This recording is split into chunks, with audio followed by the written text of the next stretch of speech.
Nobody needs to go hungry. He will appreciate that there are now 1 million fewer people in absolute poverty, which is a record low, and it's the government's policy to help more and more people into work so that they have the security of a pay packet to be able to help them and their family to feed themselves and take care of themselves.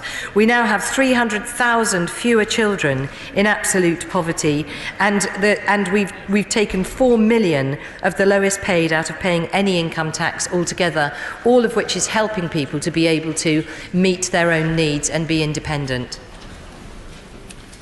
Nick Deakin. Mr. Speaker, North Lincolnshire Council has ended its core funding for North Lincolnshire CAB, and that means that the general advice sessions that are very much valued locally will cease. Can we have a debate about the value of citizens' advice bureaus and of the partnership working with councils, which is crucial to their future? Leader of the House.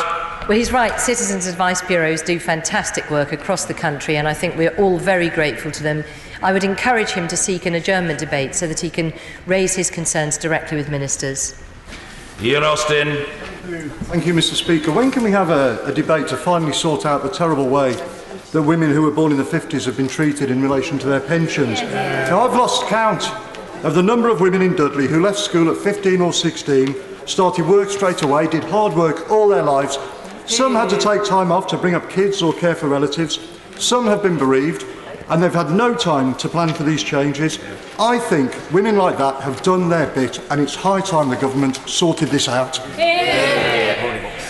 Well, I'm very sympathetic to the honourable gentleman, and as we've made clear previously, Conservatives in government committed over £1 billion to support those affected so that no one will see their pension age change by more than 18 months relative to the 1995 Act timetable, and those with the most significant changes have received at least 7 years' notice. But what I would point out to the honourable gentleman is that the new state pension is more generous for many women.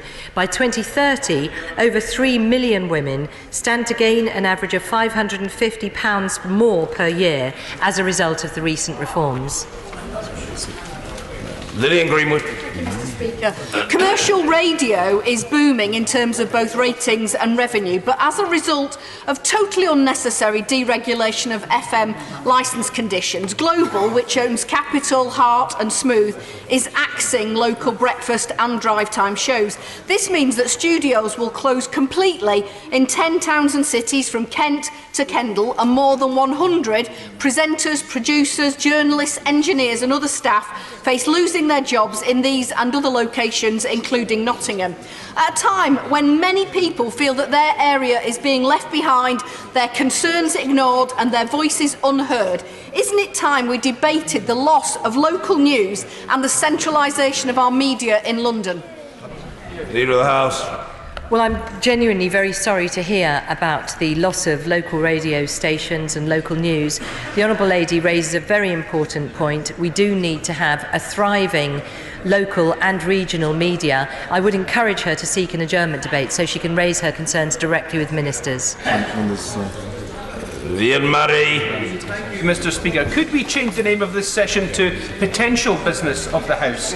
Given that I've looked through the entirety of next week's business and can't see another vote on the meaningful vote between now and Wednesday. And if it's the government's intention not to bring a meaningful vote next week, why is it being trailed to the media today that it will be brought next week? And what's the necessity of Section 2 of today's amendment if there's no intention to bring one next week? Leader of the House. Well, the honourable gentleman will appreciate that I announce the business every Thursday, as usual, and in the event that it's necessary to bring forward an emergency business statement, I will do so. But just because he's heard something trailed in the media, I would have thought the honourable gentleman would realise doesn't necessarily make it true. Christine Jardine. Thank you very much, Mr. Speaker. With 2 of Scotland's most polluted roads in my constituency, I'm acutely aware of the public health implications of breathing in toxic air. Yesterday, a study in the Times showed that air pollution now causes more deaths than smoking. Smoking is avoidable, breathing in toxic air is not. In light of that, can we please have a debate in this House on how all areas of government across the UK can get to grips with this dangerous problem? Yeah. Well, the Honourable Lady is right. This is an incredibly concerning problem, and it's something that the government is taking very seriously.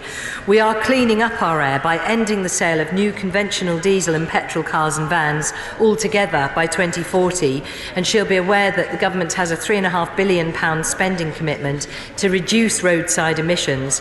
But what I can say to her is that air pollution has reduced significantly since 2010. Emissions of toxic nitrogen oxides have fallen by 27% and are at their lowest level since records began.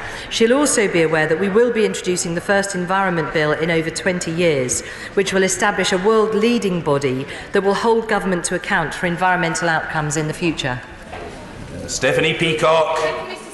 Under this government, 1 in 4 school support staff and nearly 1 in 3 teaching assistants in Barnsley schools have been lost. Their national body abolished and pay driven down. So can we have a debate in government time on school support staff and when austerity will really end? Leader of the House.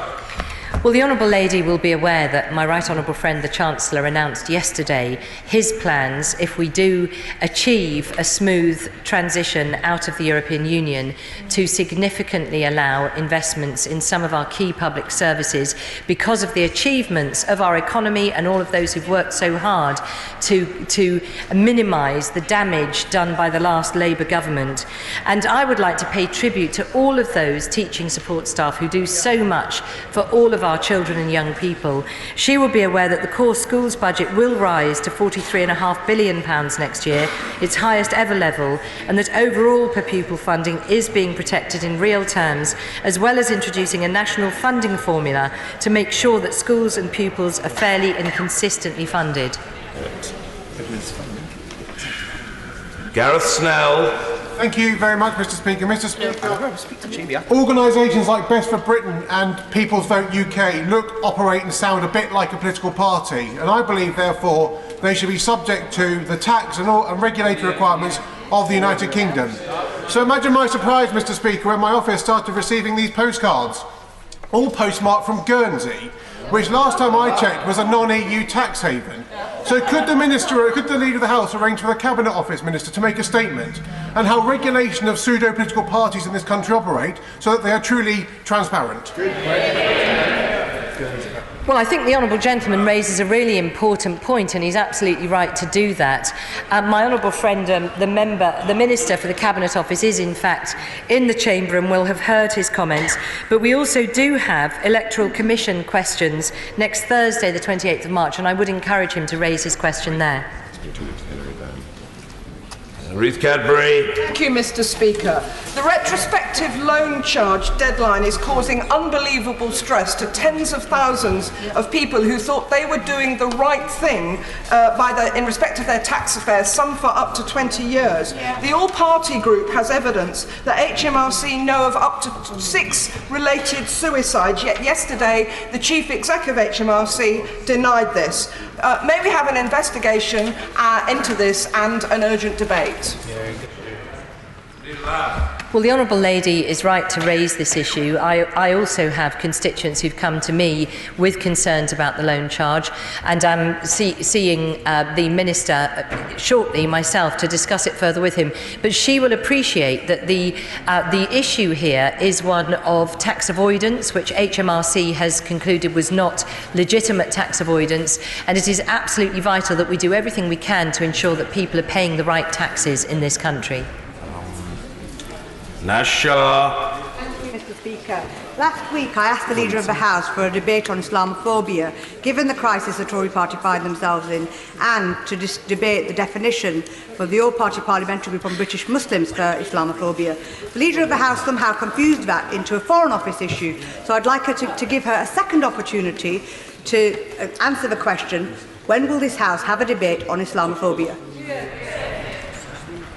Well, what I can say to the Honourable Lady is that Islamophobia is appalling wherever it takes place, including in the United Kingdom. I must say I was hurt last week to see my comments misrepresented. The Honourable Lady did not make clear in her question last week whether she was referring to a global definition of Islamophobia or not. International efforts to combat Islamophobia are led by the PM's Special Envoy on Freedom of Religion or Belief, Lord Ahmed, at the Foreign and Commonwealth Office. That is why I suggested she seek an adjournment debate with the Foreign Office. Of course, any form of Islamophobia in the UK would be dealt with swiftly by the Home Office or MHCLG as appropriate. Speaker, can we have a debate on the way in which police forces are funded and the government assumptions that underpin decisions on funding? In particular, that council tax will contribute 1.9% of funding for forces in England, but 4.4% for those in Wales. Mr. Speaker, this matter needs to be looked at urgently, as it cannot be right that local taxation in Wales is expected to shoulder a heavier burden to deal with UK-wide issues such as county lines, when they should be addressed by the central police grant. Well, the Honourable Gentleman's raising a very important point that's specific to the situation in Wales. He will be aware that overall we've protected police funding since 2015 and that there will be next year up to £970 million of extra investment in the policing system. If he wants me to take up the particular question with regards to Wales, then please I could ask him to write to me following business questions. Mrs. Madeline Moon. Thank you, Mr. Speaker. Can we have a debate and government-commissioned research into the long-term impact of poverty, stress and mental health on children who are bereaved and who, because their parents are not married, can't access the widowed parents' benefit allowance? Well, the Right Honourable Lady, as she always does, raises an incredibly important issue, and that is the mental health of young people. She has some particular concerns, I think, about the impact of bereavement and the consequences for particular benefits. But on the subject of mental health generally, she will appreciate that at the heart of the NHS long-term plan is the largest expansion of mental health services in a generation, including giving 24/7 mental health crisis care for adults, children and young people rolled out through NHS 111, giving them access to vital support when they need it. If the Right Honourable Lady has some specific issues she'd like to raise, can I suggest she seeks an adjournment debate so she can raise those directly with ministers? Chris Stevens. Speaker, I refer to my register of members' interests. As has been alluded to earlier, on Wednesday the security staff who so diligently protect all of us here in the parliamentary state are set to go on strike in an increasingly bitter dispute over pay parity and the unfair dismissal of a colleague. And it is of concern that the PCS union warns that staff are not prepared to put up with a culture of fear in the Palace of Westminster. So will the Leader of the House urgently intervene and seek to resolve this dire situation and to end this culture of fear? Hear, hear. Well, as I mentioned in an earlier reply, the issue of this strike, which I deeply regret, is a matter for the House authorities, and it is not a matter for me as Leader of the House, so therefore I'm not in a position to be able to intervene as the Honourable Gentleman suggests. Nevertheless, as the representative of this House in Parliament, in government, I will of course always take away any concerns I hear raised here and raise them with the appropriate authorities. Paul Sweeney. Thank you, Mr. Speaker. Can we have a debate in government time on the proposed changes to IR35 tax regulations? The Conservative Party claims to be the party of entrepreneurs and small business, but I'm afraid these proposed changes to tax regulations will severely hamper small entrepreneurs and businessmen like my constituent Stephen Smith, who will be stifled by these changes that class contractors as company employees. This will ruin the livelihood of thousands in financial services and other key industries. It's a sledgehammer to crack a nut, and I'd very much appreciate if the Leader of the House would make representations to the Treasury to get this thing sorted out. Well, I'm aware that there are many honourable members concerned about this issue. There is, I know that's not the absolutely correct department, but we do have Bay's questions on Tuesday the 19th of March. He might like to raise it there because, of course, from the business end, it would be important that Bays are very much aware of the concerns that his constituents are raising with him. Alison Thewlis. very much, Mr Speaker. Can we have a debate on this government's lack of respect for the devolution settlement? I've been unable to get answers to what the Barnett consequentials of the 1.6 billion Stronger Towns Fund will be, and it has emerged that Treasury officials are considering giving this straight to local authorities in Scotland, bypassing COSLA and bypassing the Scottish Government. This is breaking the vow and breaking the rules. Can the Leader of the House explain why this government wants to ride roughshod over devolution? Well, I have to, it won't surprise the Honourable Lady to know that I completely disagree with her. I think the government has enormously sought to show courtesy and respect to the devolution settlement and to collaborate closely with officials in the devolved administrations to try and ensure, apart from anything else, that we take carefully into account their views and their preparations as we leave the European Union. We do have Scotland questions on Wednesday the 27th of March, which would be the right place to raise her particular question. Martin Whitfield. Mr Speaker, can I thank the Leader of the House for her response on the 3rd of March regarding my question on WASPy women, and I apologise for being unable to email her last night on this, but there were other things taking attention.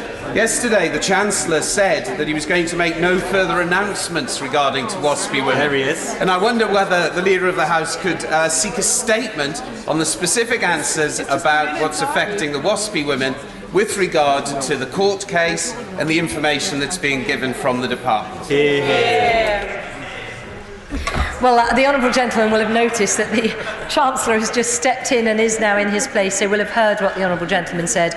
I'm afraid I can't give any further information on this subject, but if he does wish to write to me, then I can take it up with the Chancellor. Diana Johnson. Thank you, Mr Speaker. The Leader will know that it's becoming more and more difficult for our constituents to get appointments with GPs.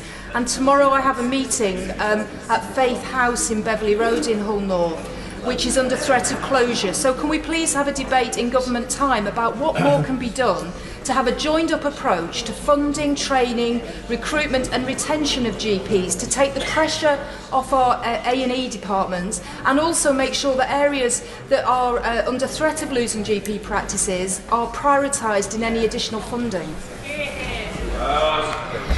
Well, the Honourable Lady is absolutely right to raise the importance of GPs to all of our constituents. We all rely very heavily on them, and of course their workload has grown significantly in the recent past. She will be aware that the government has provided funding for £33.9 billion in cash terms extra for the NHS by 2023-24. That will make a significant difference, and under the NHS long-term plan there are very profound changes that will mean that more people than ever before will be able to access their GP in a timely fashion.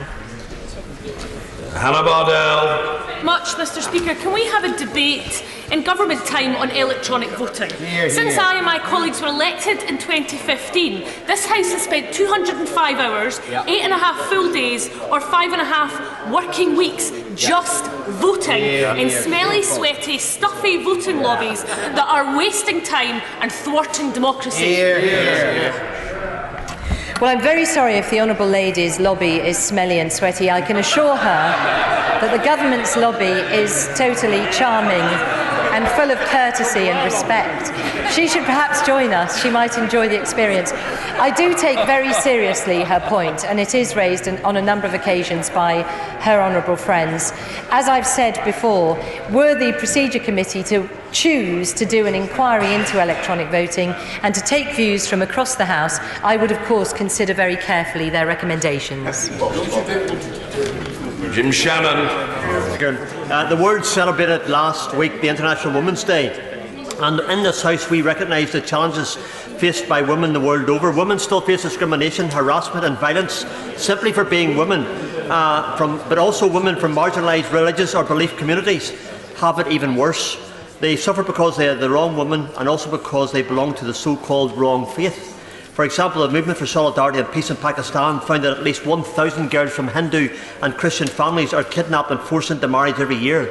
So will the Leader of the House agree to a statement or debate in this matter? Thank you. Well, as ever, the honourable gentleman raises a very important point, and he is a strong voice on these issues. We are continuing to tackle forced marriage at home and overseas. We criminalised forced marriage in England and Wales in 2014, introduced lifelong anonymity for victims, and are consulting on a mandatory reporting duty. Internationally, we've scrapped loans for repatriation costs for victims of forced marriage who are helped to return to the UK. And through our flagship programme, 4.8 million people around the world have participated in initiatives designed to change attitudes and practices related to girls' rights. He may like to seek an adjournment debate so he can take these issues up further directly with ministers. Drew Henry. Thank you, Mr. Speaker.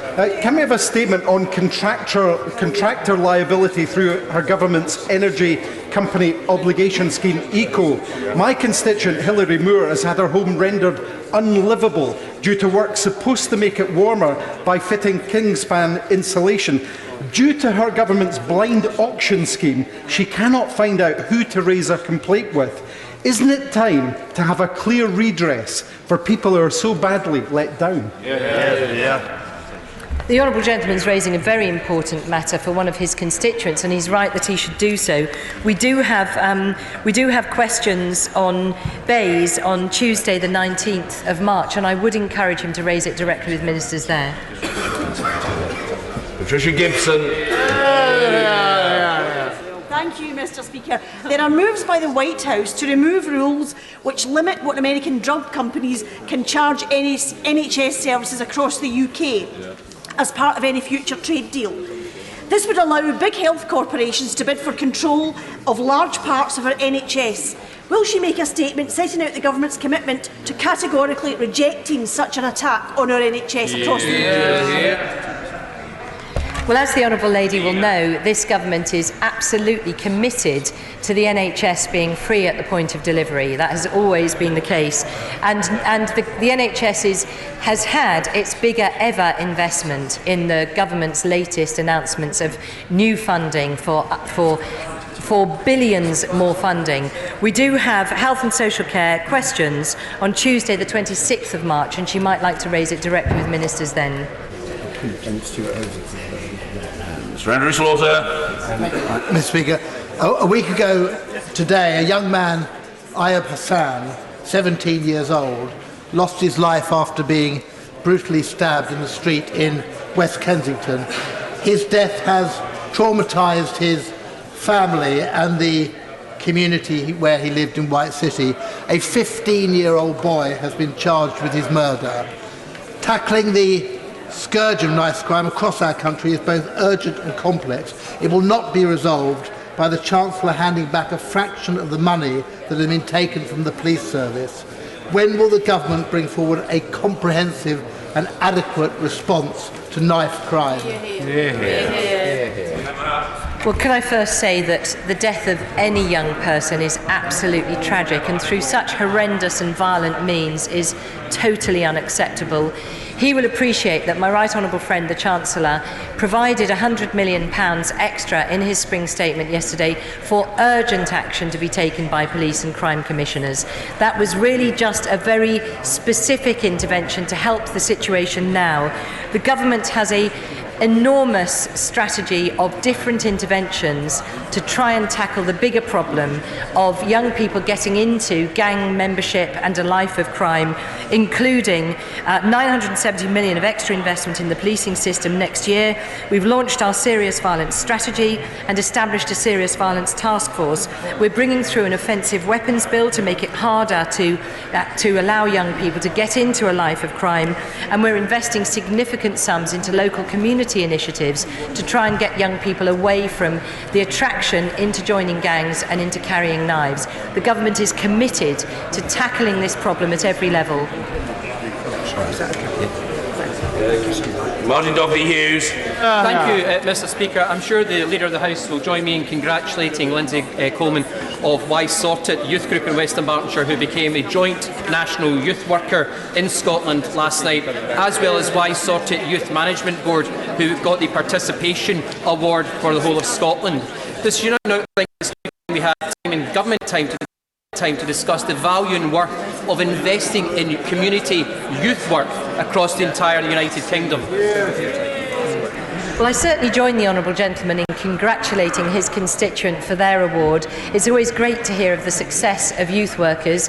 We did recently have a debate for all members to be able to congratulate the work done by community groups, volunteers and youth workers, but I will certainly take away his request for further discussions. Carol Monaghan. Mr. Speaker, the Leader of the House has said that next Friday will be allocated for private members' bills, but this is a 2-year parliamentary term and so far we've only had 10 sitting Fridays. We would expect 7 per year, so we are 4 short. So when will the Leader of the House table a motion for the extra sitting Fridays as required? Well, the Honourable Lady will know that these matters are decided in standing orders, and the Government has certainly complied with the standing order requirement for private members' bills. I'm proud of the record of this Government, where since 2010 more than 50 private members' bills have received royal assent, and this Friday we'll be having the opportunity to debate Lord's amendments to my honourable friend for East Worthing and Shoreham's Civil Partnerships, Marriages and Deaths Registration Bill, including my right honourable friend for Chipping Barnett's Holocaust Return of Cultural Objects, and my honourable friend for Somerton and Froome's River Authorities and Land Drainage Bill. I wish all of those well for tomorrow, but the Honourable Lady will know that the Government has complied with the requirements for private members' bills. Neil Gray. Speaker, I feel sorry for the Leader of the House and the hand she's been dealt by the Prime Minister's incompetence in padding out the business for next week. So perhaps I can be helpful in suggesting a debate, perhaps between the motions that we have to debate on flags and select committee appointments, and that might be a debate on how this government's policies, including on the benefit freeze and the two-child policy, are impoverishing the people of these isles. Well, the honourable gentleman will be aware that we have some very serious statutory instruments to consider for next week, and that's why I have put them onto the order paper.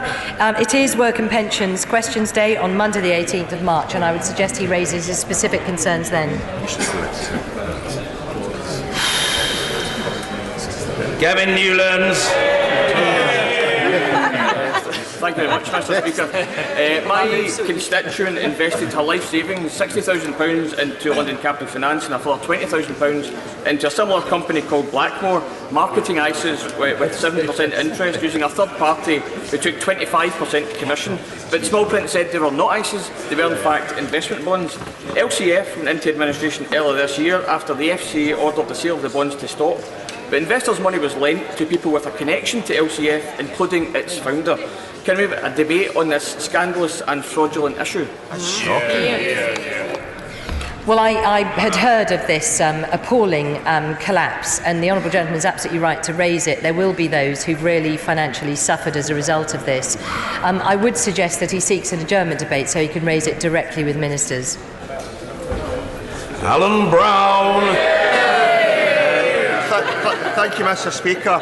My constituent moved here from France 15 years ago back to her Scottish mother, and she's had 3 children born in Scotland, and yet the DWP have decided she does not have a right to reside, rejecting a universal claim, universal credit claim, which also means she's now lost her child tax credits.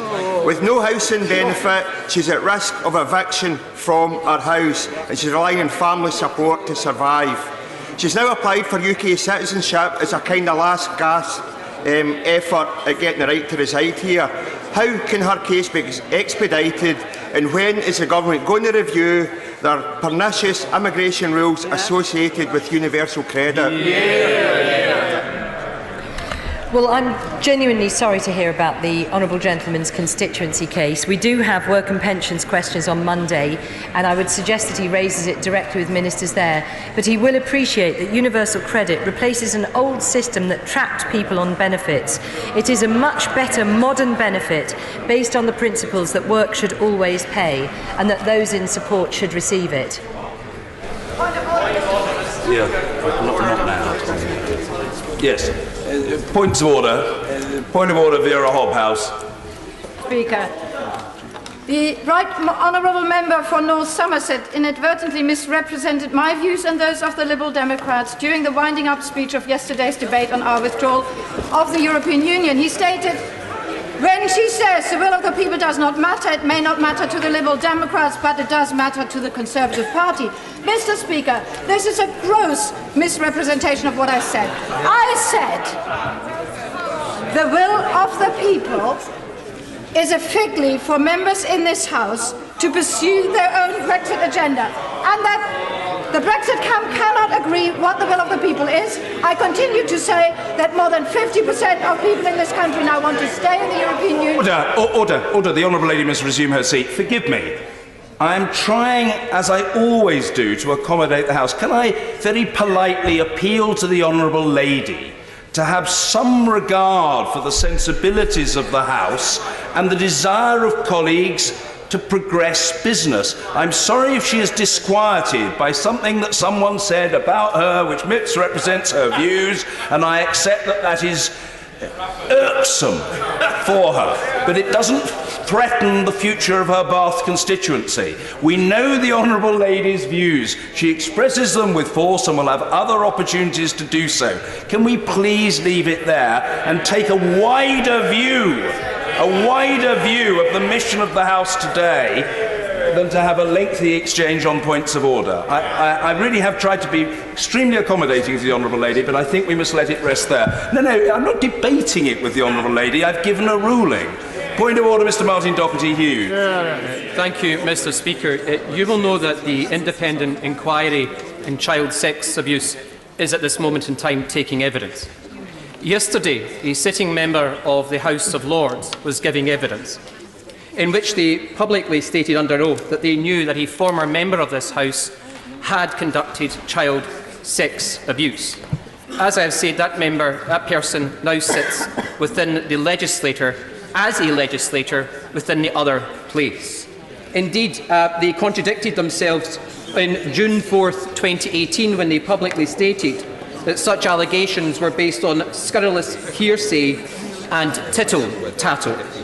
I am sure you will appreciate, Mr. Speaker, that places every single member of this House in a difficult position, that former members who are also privy councillors seek not to be unambiguous with the truth, nor assisted with the Right Honourable Member of Uxbridge and South Ruislip, also yesterday, who I have advised I will mention them, who stated that such inquiries were spuffed up against a wall and a waste of public investment. Can you advise this House that a sitting Privy Councillor, a legislator in the other place, that the House of Lords should conduct itself in a better manner, and if not, how will they rectify the situation at the other end of the corridor? Well, the Honourable Gentleman for his point of order. What I say to him is that he has registered his consternation, and possibly that of others, at the conduct that he has described. But what I must add in my response to the Honourable Gentleman is that I have no responsibility for what is said in the other place. Insofar as he is inquiring about redress or what recourse he has, the Honourable Gentleman, who is a parliamentarian now of noted adroitness and dexterity, has found his own salvation by expressing himself with his customary force today. Point of order, Cat Smith. Thank you, Mr. Speaker. Yesterday, during Cabinet Office questions, I asked about a phone conference that had taken place between the Cabinet Office and regional returning officers, at which the preparations for European Union elections was discussed. The member for the Cabinet Office without portfolio responded to me saying, quote, "It is simply not true." However, in today's Guardian, the Electoral Commission is reported as saying that discussions have been taking place and this call did take place. I'm seeking your guidance, Mr. Speaker, as how I might offer an opportunity for the member for Great Yarmouth to correct the record should he have inadvertently misled the House. I'm grateful to the Honourable Lady for her point of order and for her characteristic courtesy in giving me advance notice of her intention to raise it. The Right Honourable Gentleman concerned, the member for Great Yarmouth, is in his place, and he approached me to acknowledge the likelihood of this matter being raised and to indicate a readiness to respond. Let's hear from the Minister. Brandon Lewis. Thank you, Mr. Speaker, and I won't keep the House long other than to say that this government has not asked anyone to start contingency planning for the European parliamentary elections. That is our position both in public and in private. Thank you. Yes, point of order, Mr. Ian Paisley. Thank you, Mr. Speaker. It is recorded in column 391 of today's official report that the Secretary of State for the Environment stated that there will be a start to formal engagement with the Irish Government about decision-making in Northern Ireland. Mr. Speaker, you will be aware that that would be a complete breach of the terms of the Northern Ireland Act and indeed a complete breach of the Belfast Agreement. Can the Speaker help me? Does he believe that the Minister for the Environment misspoke? Or has the Minister a duty to come to the House with the Secretary of State for Northern Ireland and announce a new policy shift if that is the case? Well, I have no advance notice of this matter, and in truth, I must confess that I am unsighted on it. Rather than dissemble, which would be wrong, or to seek to give the impression to the honourable gentleman that I have an authoritative view to offer, I think it's better simply to say that if a minister has a new policy to announce, the minister should announce it in the House, and if some incorrect impression has been given of a kind that either flummoxes or irks the honourable gentleman or others, I feel sure that a sensitive minister will wish to put the record straight sooner rather than later. Point of order, Mr. Patrick Grady. Mr. Speaker, during business questions, the Honourable Member for Bristol West raised the issue of the avalanche of statutory instruments, particularly from DEFRA, and the massive overstretch next week, both in the committee corridor and in the chamber. Now, it might be easier to handle the volume if we had adequate notice, but the times of these SIs keep being chopped and changed and more DLs added at the very last minute, making it very difficult for all of us, I think, in all parties responsible for filling these in time for the selection committee. So what options are open to us to ask the DEFRA Secretary to get his act together and provide adequate time and notice for the scrutiny of these statutory instruments? Well, I think it's always very much in the interest of the House that we have maximum notice and minimum confusion. The honourable gentleman, in his capacity as a Member of Parliament, but also as his party's Chief Whip, has registered his dissatisfaction, and that dissatisfaction will have been heard on the Treasury bench. I trust that it will be heeded, both in order to pacify the honourable gentleman and, more importantly, if he'll forgive me saying so, for the wider convenience of the House.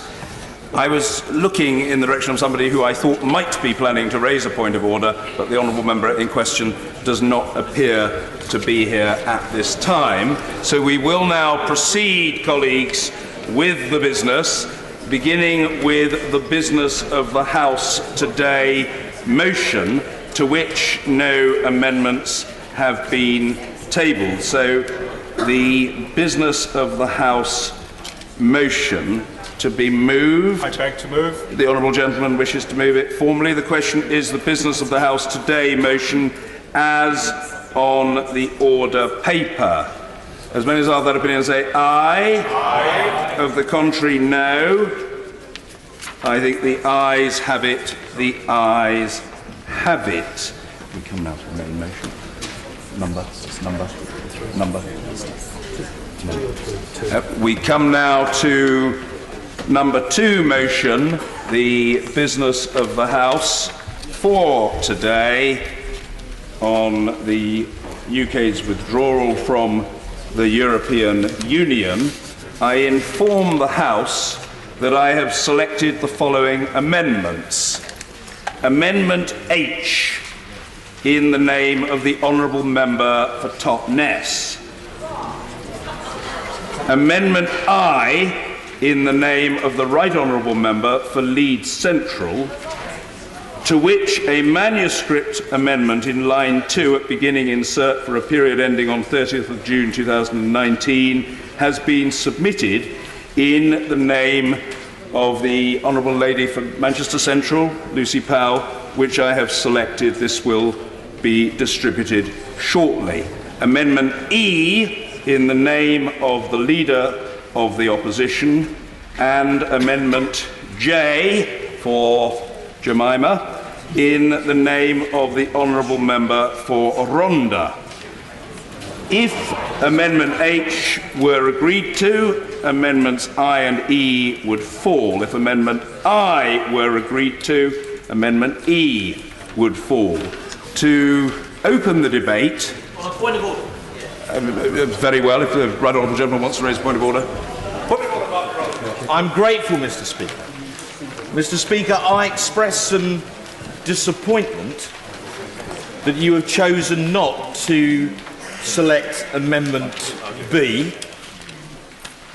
which had the support of 127 members of this House, including the entirety of the DUP, 13 members of the Labour Party, 1 independent to boot, and the rest being Conservative members.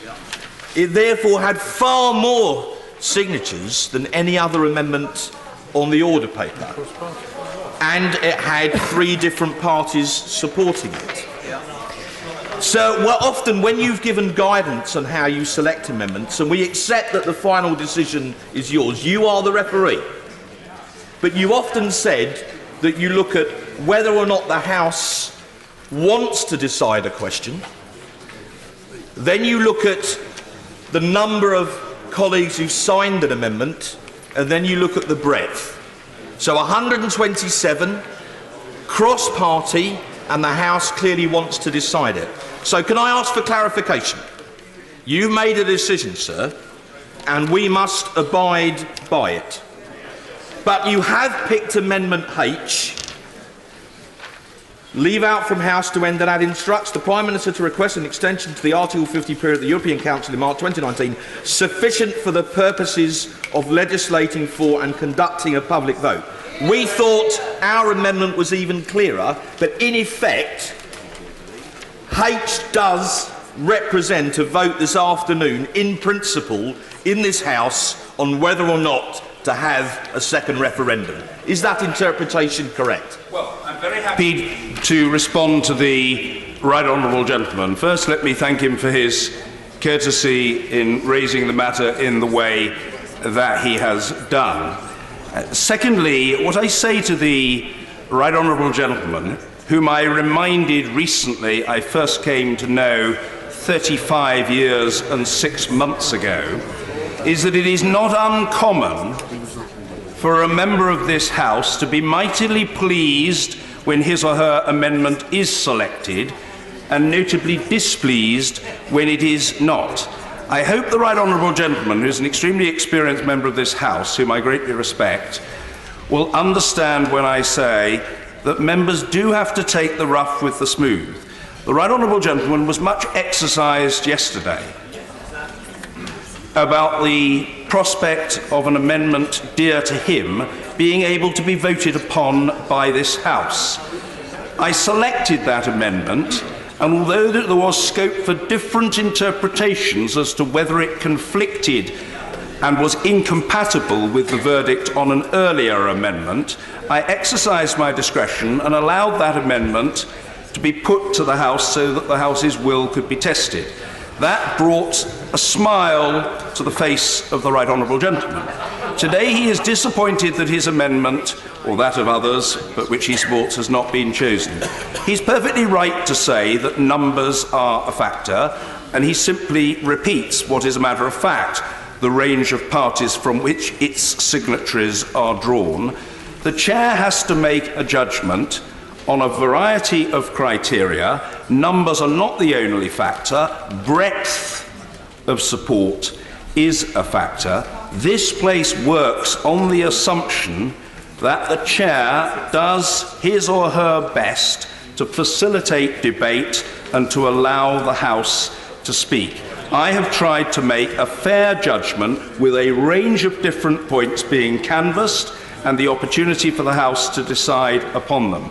And finally, what I say to the right honourable gentleman, and I say it with the utmost courtesy as he has treated me in the same way, it is not, in respect of his last point, for the chair to seek to interpret what the purpose or effect of a particular amendment is. I am not, if I can put it this way, going to put a spin on the matter. The Honourable Lady, the member for Totnes, can speak to her amendment and others can make their own assessment, and ultimately, if those matters are put to the vote, the House will decide.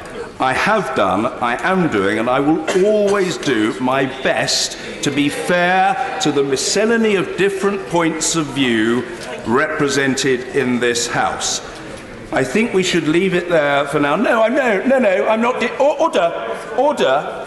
Resume your seat. Order. I have given a ruling on the matter which seems to me to be entirely reasonable. The right honourable gentleman made it clear that although he was seeking clarification, he wasn't presuming to argue the toss with the chair, and I think it reasonable in the circumstances, with very significant numbers of members wishing to speak in the debate, that the right honourable gentleman member for Aylesbury, the Minister for the Cabinet Office and the Chancellor of the Duchy of Lancaster, should be called to move the motion that stands in his name. Mr. David Liddington. Mr. Speaker, Mr. Speaker, I beg to move the motion that stands on the order paper in the name of my right honourable friend, the Prime Minister. Sir Bernard Jenkin, I hope the right honourable gentleman isn't going to argue the toss, but I'm very happy to hear his point of order briefly if he wishes to raise it. There might be some concern, Mr. Speaker, that the selection of amendments does not reflect the will of the House, because the will of the House cannot be expressed on an amendment, as you have said previously, until there has been a vote on that amendment. And therefore, given that Amendment B expresses different matters that you've chosen not to select, what are we to conclude from your own views on these matters? Well, it is not to conclude anything in respect of my views. The right honourable gentleman is a very experienced member of this House. What he can conclude from the selection is that key propositions will be put to the House. If people agree with those propositions, they will presumably vote in support of those amendments, and if they disagree with those propositions, they will presumably vote against those amendments. If the honourable gentleman, right honourable gentleman, will forgive me saying so, I think that point is pretty clear. Yes, indeed. Yes, of course. Yes, point of order. I was going to come to Anne Main first. Point of order, Mrs. Anne Main. Mr. Speaker, now that there's been clarity over which amendments have been selected, I'm somewhat concerned about Amendment H because it does seem to imply a certain heavy cost to the Charter of the Exchequer in having to fund all this. Is it possible that we could have some figures associated with what the cost of conducting a public vote would be? I simply ask for clarity on that matter. For me, the reality is that that amendment is perfectly orderly if the Honourable Lady disapproves of that amendment, and more specifically and narrowly, if the Honourable Lady wishes to ascertain further and better particulars, either about the meaning of the amendment in terms of words, or what is behind it in terms of the mindset of the mover, that is a matter that will be extracted in the course of debate. Point of order, Caroline Flint. Thank you very much, Mr. Speaker. And I welcome your selection today because although the amendment I didn't put my name to, that wasn't selected, I was disappointed about that. I am really delighted that you have selected an amendment which will allow this House for the first time to vote on whether they support a second referendum or not. So I thank you, Mr. Speaker, for that. And in this House, nobody should be under any illusion here that this vote today on Amendment H is about saying, do we or do we not support a second referendum? And I urge the House to oppose a second referendum. I'm sure the whole House is immensely obliged to the Right Honourable Lady for offering it her opinion on what the meaning or implications might be. If she feels better as a result, then I'm deeply grateful to the Right Honourable Lady, but it's purely her view. It doesn't mean anything more than anybody else's view, or indeed, for that matter, anything less. Yes, point of order, Mr. Jacob Rees-Mogg. Mr. Speaker, I think it would be helpful to have some clarification, because Erskine May says that selection is made by the Chair in such a way as to bring out the salient points of criticism, to prevent repetition and overlapping, and where several amendments deal with the same point, to choose the more effective and the better drafted.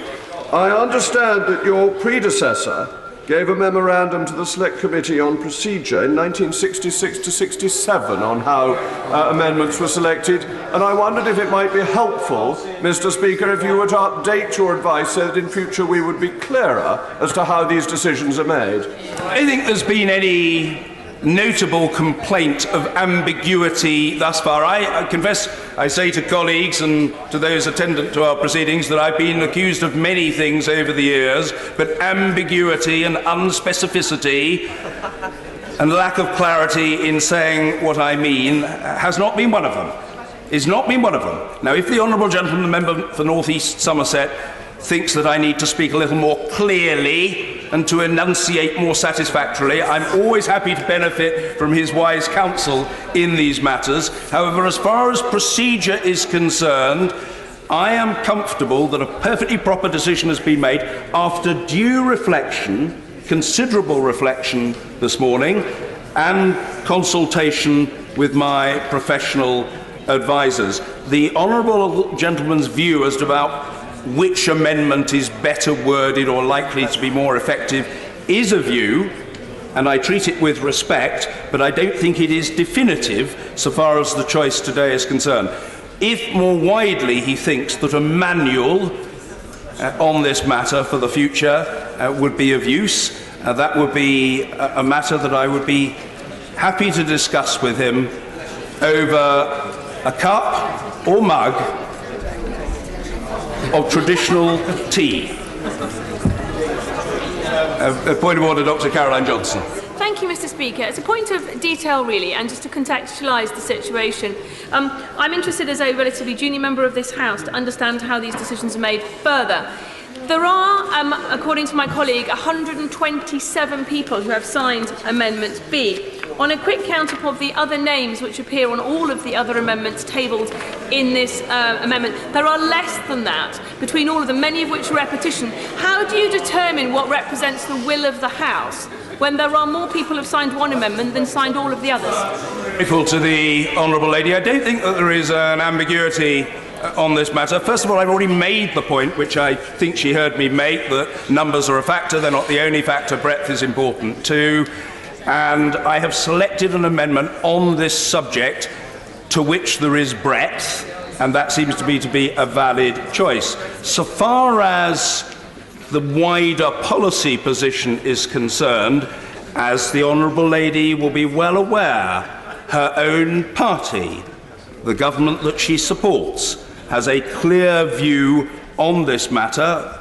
I think it is evident to me that she shares that view, and if she disapproves of the amendment, she will be able to register her view, quite possibly in the debate, but if it is put to the House, in the division lobby. If it were not put to the House, then she would in any case not be disquieted. I think the position is clear.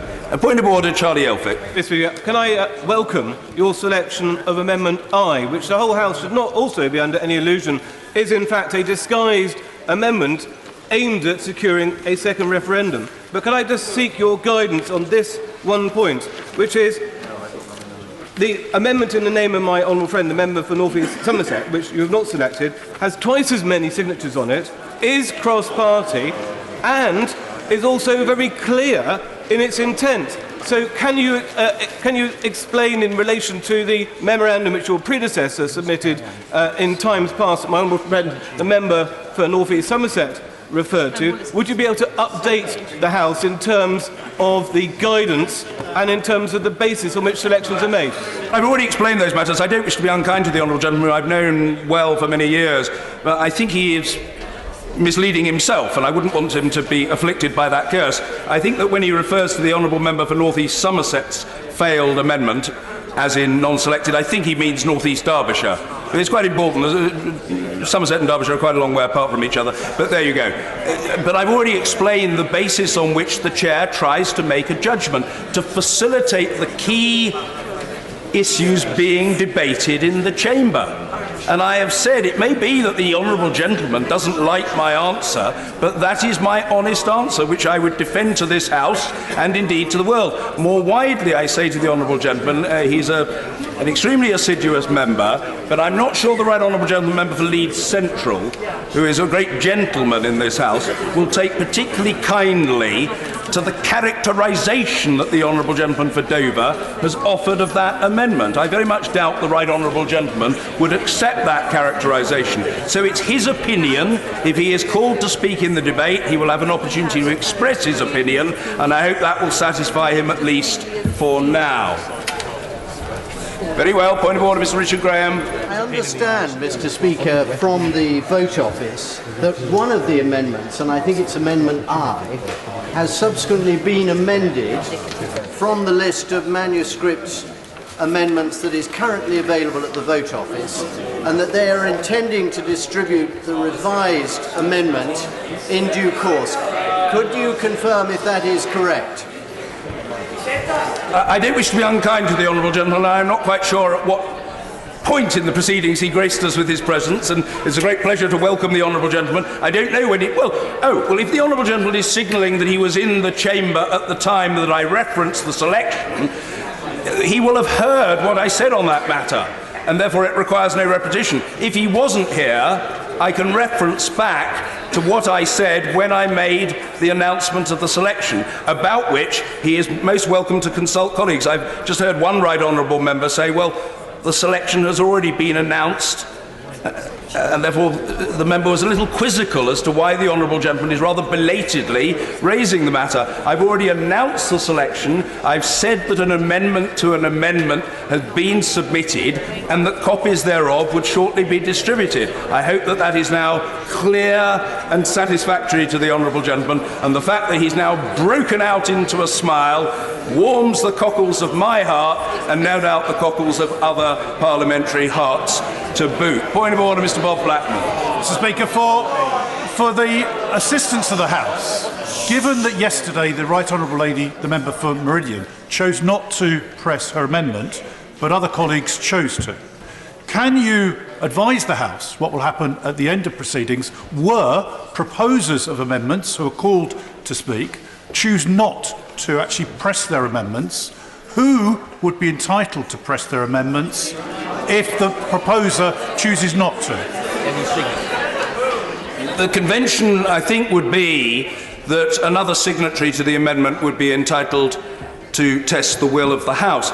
By the way, I don't wish to be unkind to the honourable gentleman, who's an absolutely doughty parliamentarian. I think the right honourable lady from Meriden might be getting a little fed up with people referring to her constituency as Meridian. It is a place, I say to the honourable gentleman, called Meriden, which is in the West Midlands. It's got nothing to do with Meridian. But there we go.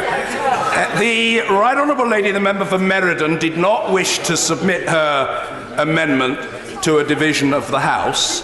That is true. But as I advised the right honourable lady, other key signatories to it did wish to do so. I therefore allowed it to be put to the House, and as the honourable gentleman know, that amendment was passed. But the general principle is that someone who has tabled or co-tabled such an amendment would be presumed to have a right to test the will of the House. I hope that that is helpful. Yes, point of order, Sir Patrick McLaughlin. Mr. Speaker, can I just get clarification of that?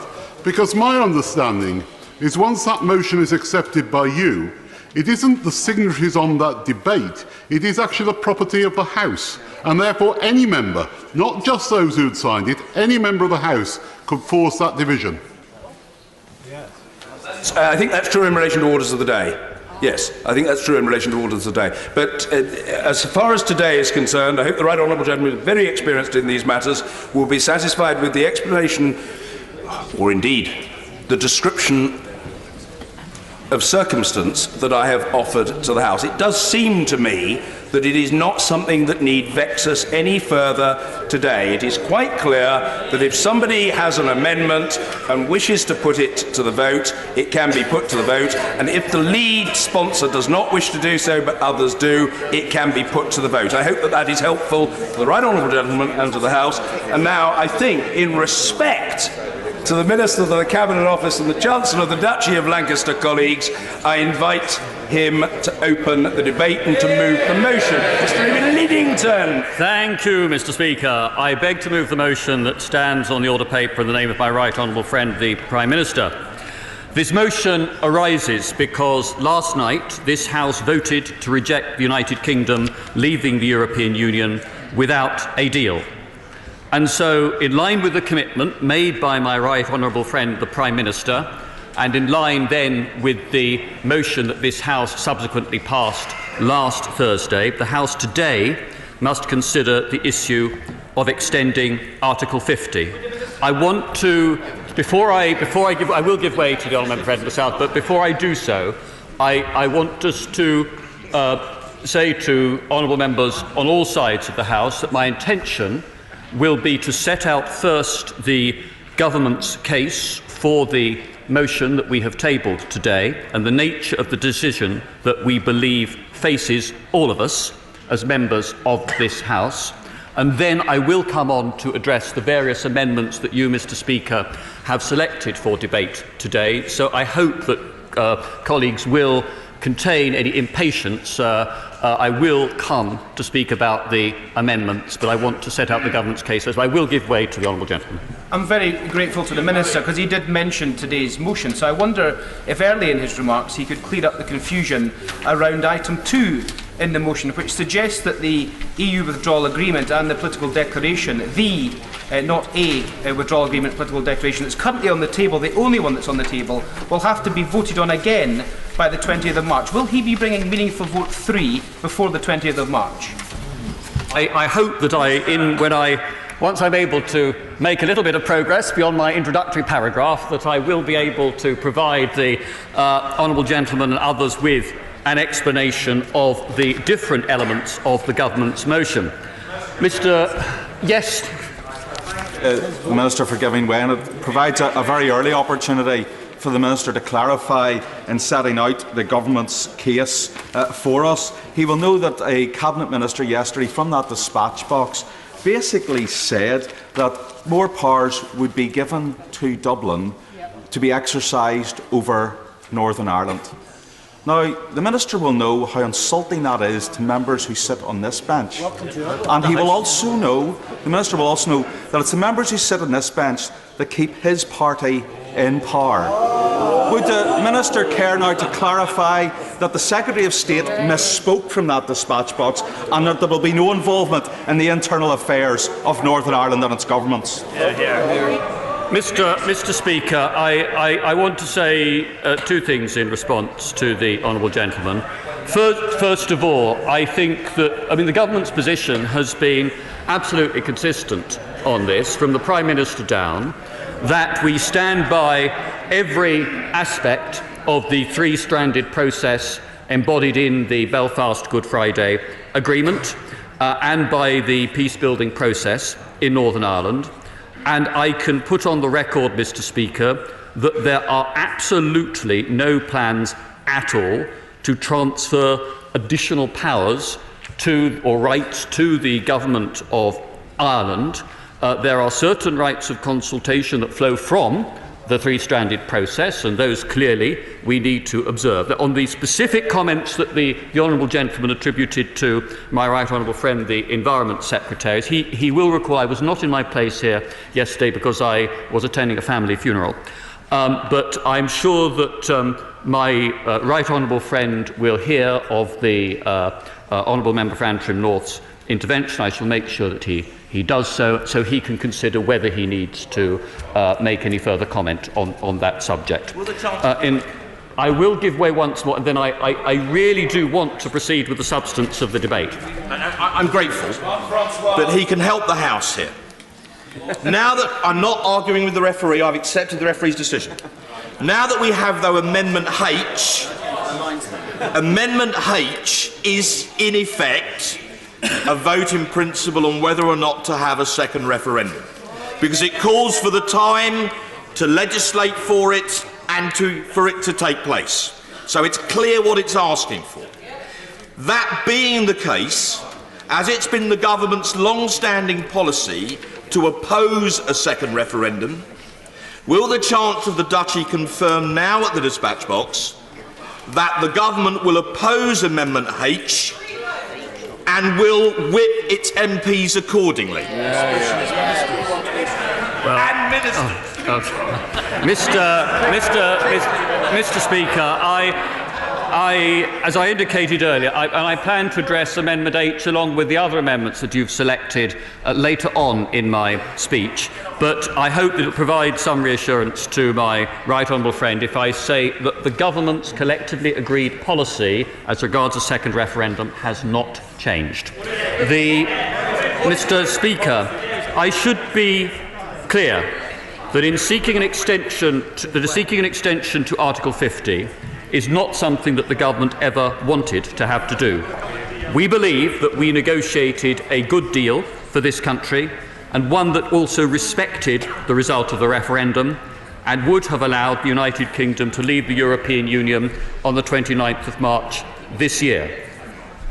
But it is by rejecting that deal that the decisions of the House have brought us to this point today. But I think it is important for all honourable members, from whichever political party they come, to acknowledge that the path ahead and the choices that confront us as a House are far from straightforward. We need to decide how long an extension to propose, and we need to put that proposal to the European Council before they meet next week in order to seek agreement from the 27 member states. And as if the Honourable will forgive me for a moment, I want to make some progress. As my right honourable friend, the Prime Minister, said to the House last night, this means facing up to some difficult choices. And in particular, it means understanding the interaction of the Article 50 process with the European Parliament elections scheduled for May this year. That's why this morning the government published a short factual document explaining the parameters of any extension, and why the government tabled for today's debate is a stark one, because basically we have two options before us. I'll give way to the honourable gentleman and then to my honourable friend. Minister for giving way. I'm sure the Minister will be aware that this morning Donald Tusk said, during my consultations ahead of the European Council just referred to, I will appeal to the EU 27 to be open to a long extension if the UK finds it necessary to rethink its Brexit strategy and build consensus around it. What's the Minister's reaction to that? We are quite clear that that long extension is definitely required. Yes, absolutely. The honourable member will bear with me. I was intending to make reference to President Tusk's comments later on. Give way to my honourable friend. I thank my right honourable friend for giving way, and he won't be surprised to hear that I won't be supporting the motion this evening. But what message does my right honourable friend think it would send to those we represent if nearly 3 years after voting to leave the European Union, we held elections to the European Parliament? I think that a great many people will feel that that was an act which had set aside the decision that they took in a democratic referendum 3 years ago, and that was part of the case that those of us on the government benches put to the House in advocating endorsement of the deal, which, as was said earlier from the opposition benches, is the only one that is currently on the table. I'll give way to the member for Stoke-on-Trent. I thank the Deputy Prime Minister for giving way. I apologise if he's going to answer this point later on. The motion from the government talks about an extension to allow the progression of legislation until the 30th of June.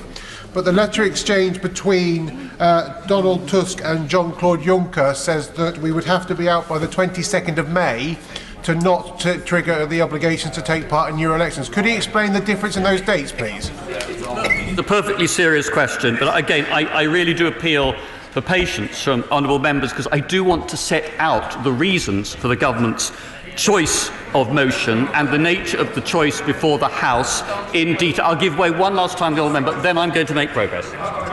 to him for giving way.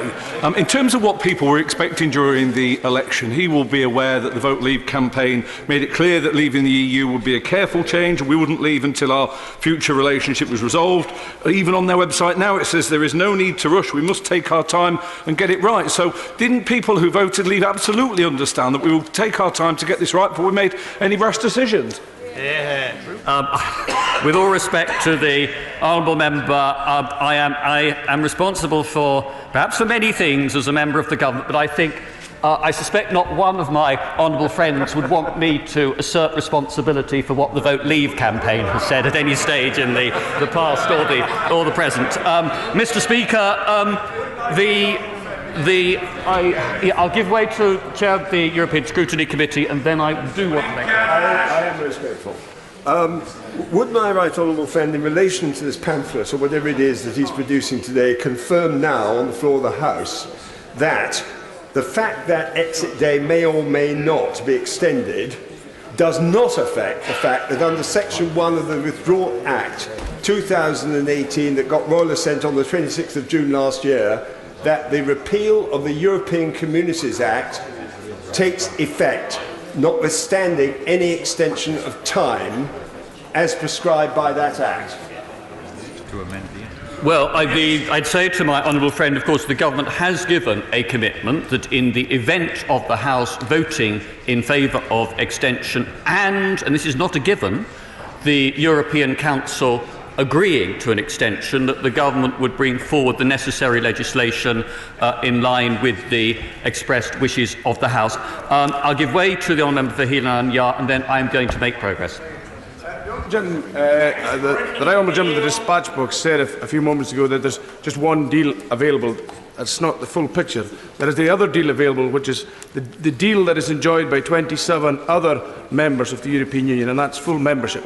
And that could be revoked and back to that. That's the best deal that anybody can have, is full membership. And the entire Parliament knows that that's the best deal. So when the talking of deals, would he please also remember that the best deal is still available, and we can revoke up until the 29th of March Article 50, cancel the Prime Minister's letter, and this is over in an afternoon. I mean, as a matter of law, the honourable gentleman is correct, and following the judgment of the European Court, it's very clear that the United Kingdom does have the power unilaterally to revoke its Article 50 notification before exit day. The argument is not a legal one, it is a political one as to whether it can possibly be right for this House to determine to set aside a decision that was taken democratically in a referendum in 2016 and which produced a higher turnout than at any recent general election, and which almost every political party at the time said we would treat as decisive. So it is a political judgment. Now, Mr. Speaker, no, I'm not going to give way again for the moment. Mr. Speaker, the motion the government has tabled for today's debate, as I said, is a stark one. We basically have two options. First, if the House has approved a meaningful vote by the 20th of March and agreed a timetable for the EU withdrawal agreement bill, we can expect the European Union to agree to a short technical extension to allow the necessary legislation to be carried through. If that proves, for whatever reason, not to be possible, we would be faced with the prospect of choosing only a long extension, during which the House would need to face up to the choices in front of it and the consequences of the decisions that it has taken. Government to consider the potential ways forward in such a scenario. So I can confirm today that in such a scenario, the government, having consulted the usual channels at that time, would facilitate a process in the 2 weeks after the March European Council to allow the House to seek a majority on the way forward. But we should be clear about the consequences if that were to happen. If we are in the world of a longer extension for this House to come to a decision, then we will be required, as a condition, to hold European parliamentary elections in May.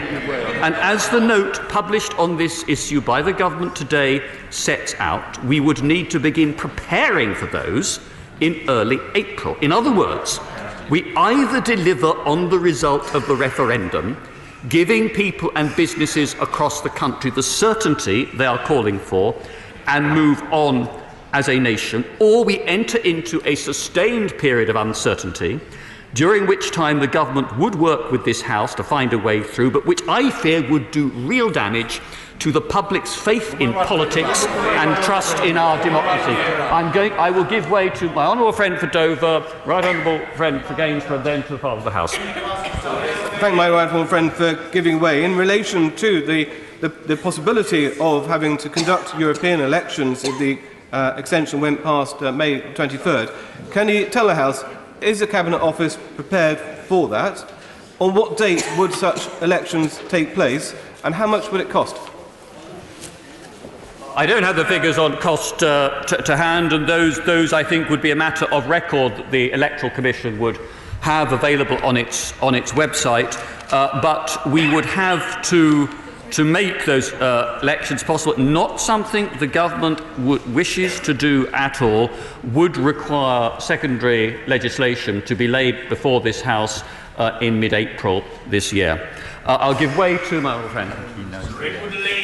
For the reasons my right honourable friend has given, it's obvious that we've got to try and get a deal through which the Attorney General can sign off.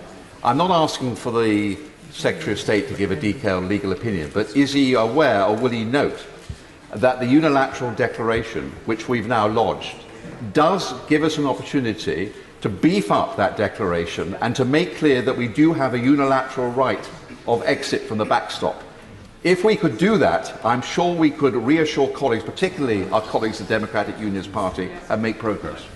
I'm grateful to my right honourable friend. I mean, he will understand that it would be wrong of me to comment upon a legal opinion by my right honourable learned friend, the Attorney General, but I'm sure that the Attorney and the other law officers will take note of the point that he's made. Give way to my right honourable friend, Member Rushcliffe. I'm grateful to my right honourable friend. I think he agrees with me that no government in the 28 member states wishes to have a British election to the European Parliament in the course of any process.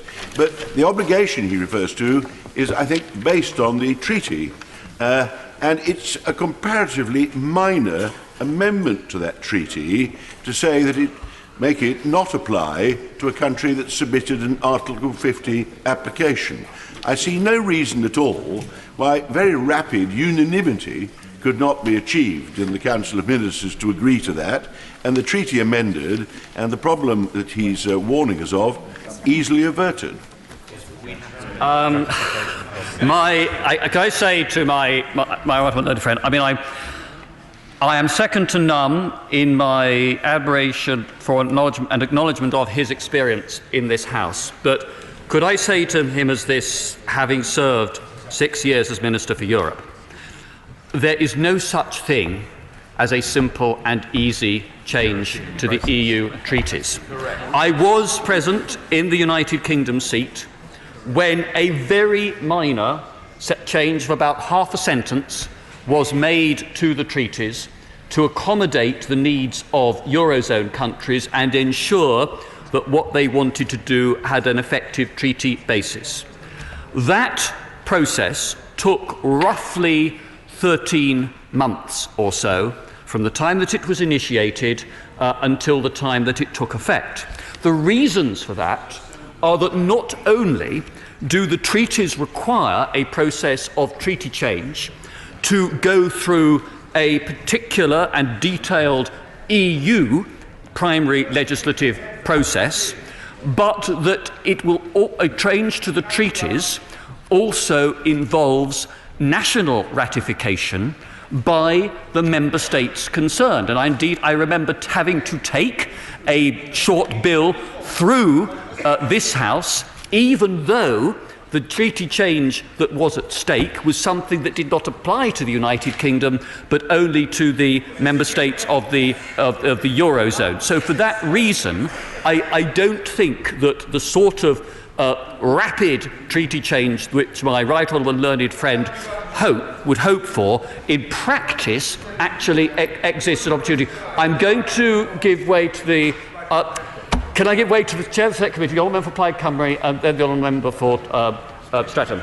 I'm very grateful to the Secretary of State for giving way. On this question, in the document that's been placed in the library this morning by the government, paragraph 12 addresses the question of the possibility of a second extension after a first. It states a second extension is not considered to be viable. Not considered to be viable by whom? It goes on in paragraph 12 to explain why, because this is describing in paragraph 12, Mr. Speaker, the scenario in which the United Kingdom had not participated in European parliamentary elections, did not have any duly elected MEPs.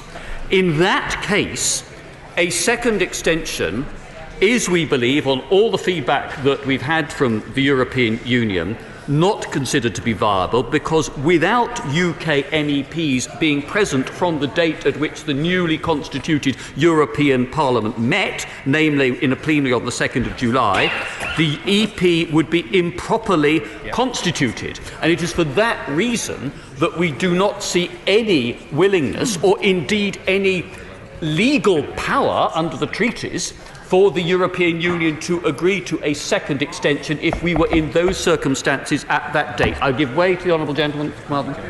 The Prime Minister. Further to the intervention by the member for Dover, can he confirm that the Electoral Commission, which I believe does come under his responsibilities, are contacting returning officers to inform them to advance their preparations to hold European elections? The honourable member that's a perfectly fair question, but he will also know that the Electoral Commission is a statutorily independent body. It is not one that it falls under ministerial direction, but reports to a committee chaired by you, Mr. Speaker, and so it is for the Commission to say what, if anything, it has been doing. Give way to the honourable member. This Minister for giving way. It's quite clear that if we seek an extension, we will need to give a specified purpose. And members of the EU Council have already been clear that holding a people's vote would fulfil that requirement. But at the very least, obviously, this House needs to come to a decision on where the majority view lies. Now, he seemed to be saying, can I ask him to clarify this, that if we pass this motion tonight, the government will be seeking to provide time for us to come to that view, to have a series of indicative votes. Am I right in that? And if I am right in that, by what time does he envisage those indicative votes being held? Because look, there is no time to waste. There's no reason why we should not do that in the next few sitting days. Well said. No, I did say that, explain this at an earlier stage in my remarks, what the government is expressed in its motion, and what I'm trying to put before the House, is this: that there are basically a choice of two options in front of the House. The first is that a decision is taken to agree the deal that has been negotiated and is on the table, and we know the European Council is willing to accept, and believe the European Parliament would be willing to accept, and get on with things. Or we have to, in which case we may need a short technical extension just to permit the necessary implementing legislation to pass here. Or, Mr. Speaker, I'm trying to respond to the question of the honourable gentleman, the member for Streatham. I hope that the House will allow me to do that. Or we would face the prospect of having to seek a longer extension. And what I said earlier is that in such a scenario, where we were going into the European Council without approval for the deal on the table, then the government's commitment is that we would, in the 2 weeks following the European Council, consult through usual channels with other parties, and we would work to provide a process by which the House could form a majority on how to take things forward. Now, if the... no, Mr. Speaker, I'm not going to give way again for a while because, I mean, last time I spoke, I think a week ago, you gently chided me for having gone on for too long, and when I looked at Hansard, it was because I had taken perhaps too many interventions at the time. And I think I have given way a fair number of times already. I do want to put on the record, because I think this will help clarify the choice to on all sides, that of course Article 50 of the European treaties does say in terms that the treaties cease to apply to the departing member state from the date of entry into force of the withdrawal agreement, or failing that 2 years after the notification of Article 50.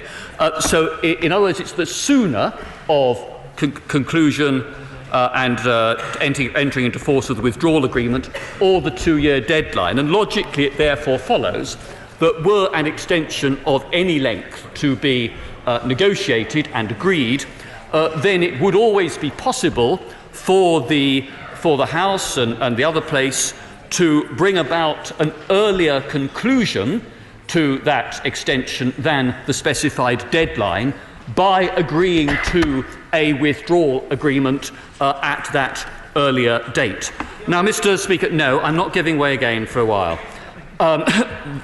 Mr. Speaker, I hope that the factual document that the government published this morning, coupled with the latest statement from the President of the European Council, Mr. Tusk, will have convinced right honourable members that the choice I have described is not one that's somehow been invented for political ends, but rather one that this House must face up to and confront.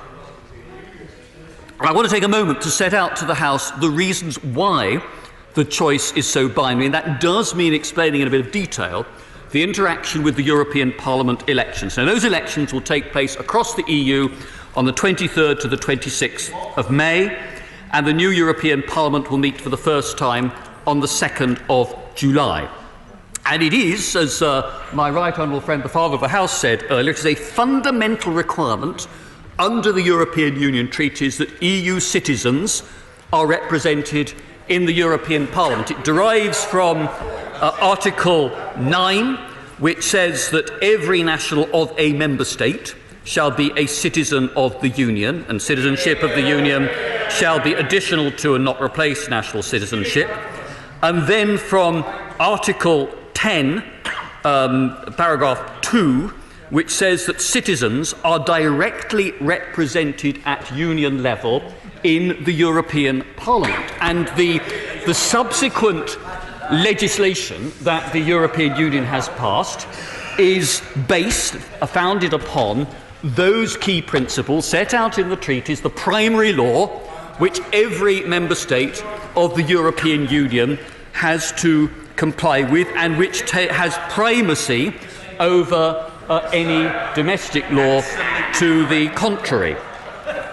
So it flows from that the new European Parliament would not be properly constituted if any member state did not have MEPs, and that for it to be improperly constituted would put all of that Parliament's actions and the proper functioning of the EU's institutions and its legislative process at risk.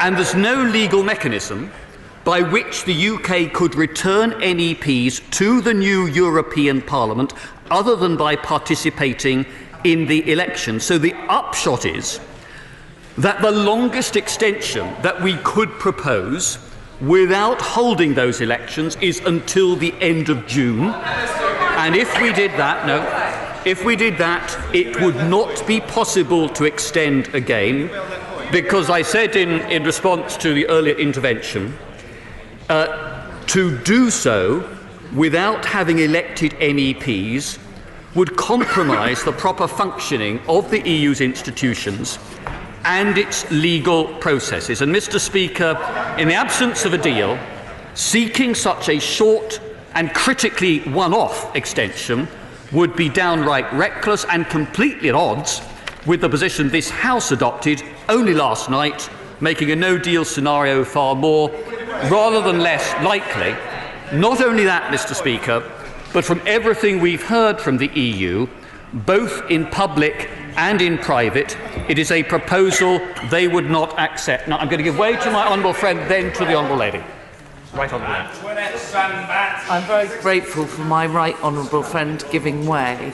I don't know if he's had an opportunity to read the advice given by George Peretz QC and the example of Croatia, where special arrangements were made, and it is possible for there to be an agreement between the EU and the UK as to a mechanism which may not involve elections, but would still involve representation in the European Parliament. I haven't had the pleasure of reading that legal opinion. There is a critical difference between the scenario that we are describing in respect of the United Kingdom and that of Croatia in the case which my honourable friend, the member for Edinburgh, describes. In that case, Croatia was a third country in the process of joining the European Union, and the treaties allow accession states to go through a transition process. And what she has described was part of that transition process embodied in the accession treaty negotiated by Croatia with the existing states of the European Union. In the case of the United Kingdom, we are talking about us beginning from being a full member of the European Union with both the rights for citizens and the obligations that go with that full European Union membership, and that without treaty change there is not a legal mechanism that simply allows those rights of EU citizens to be set aside. That is the brutal truth this House needs to confront. Give way to the right honourable lady. For giving way. I think if the government were for the first time to be prepared to support and facilitate some processes for indicative votes and so on, I think it would actually be possible to take some decisions quite quickly, and he will understand that his credibility in making these arguments about the timescale needed is rather undermined by the fact that as of a couple of weeks ago he was saying that we were going to be able to get everything through, including all of the legislation, by March the 29th, and now we need 3 months in order to do so, and that does undermine the credibility of what he's saying. But the specific point about the European parliamentary elections, the argument that he is just making, has he seen the response by Eleanor Sharpston, the Advocate General of the European Court of Justice, who says in response to these specific arguments that the Secretary of State is making, this is an oversimplified and ultimately fallacious presentation of the situation, and sets out a range of ways in which this issue could be resolved, concluding if the political will is there, a legal mechanism can be found. Though I have the utmost respect for Eleanor Sharpston, that view is very different from the views that have been expressed to us very clearly by the institutions of the European Union. Now, I'm going to give way, I haven't given way to Liberal Democrats, so give way to the right honourable gentleman. Thank him for giving way. Is he aware of the legal advice from the Legal Service of the European Parliament issued on the 1st of February 2019, which states very clearly, even in the case that the United Kingdom would not hold elections, the new European Parliament could validly be constituted? Does he disagree with that? I haven't seen that particular thing, but my understanding is that the legal service of the European Parliament has made it very clear that they don't see that an extension is possible beyond the date of the first plenary meeting of the new Parliament on the 2nd of July, absent treaty change. Give way to the honourable member who's been trying to get in, and then to the honourable gentleman. I'm extremely grateful to the Deputy Prime Minister. Can I take him back to the point from my honourable friend from Nahilan and Nyar, where he said that it was a matter of law that the UK can revoke Article 50 in its entirety. But should there be a member state that doesn't agree to an extension, for example Hungary or Italy, Would it not therefore be a matter of reality in politics that the revocation of Article 50 should be exactly what the government does? Yeah. If that happens, will the government revoke Article 50? Or crash out. That would be a decision for the House to take. Well, it happened. It was open to the honourable member to table an amendment to that effect today, had he wished to do so. So, these are matters that are for the House as a whole. I give weight on the Oldham. David. I should say the 2014 Euro elections cost £100 million, which seems like a lot of money, but the Transport Secretary can spend that in a morning, so I wouldn't worry too much about that. The real issue today, though, and it continues to be the issue, is that unless we can secure an agreement that can get the majority support in this House, we're going to continually go around in circles on this. So surely he must agree the only way to move forward and unite people is for compromise from the government to actually get a deal that we can support. Well, I think that the only way, I agree with the honourable member to this extent, the only way in which we can move forward, whether frankly we are looking at the immediate future or at the longer term, is for this House to come behind an actual deal embodied in text, which the European Union is also willing to accept. Now, I'm going to give way to my right honourable friend, then to the right honourable lady, then to my right honourable friend. Ian Duncan-Smith. I say to my right honourable friend, just in support of his position on the chaos that would be caused, he's quite right, because isn't there also the legal services made it clear that should we have extended and thus have to have fought the elections and then subsequently left, this would leave the European Parliament unconstituted because, of course, the numbers that were set at the time would have no mechanism to change. They don't want to go down that road, so I think my right honourable friend is quite right. I think this, where he's right in saying that I don't detect from my conversations in Strasbourg that much enthusiasm from members of the European Parliament for another contingent of British MEPs to be there, particularly if that were only on a temporary basis. Give way to the right honourable lady. Gentleman, my friend, for giving way.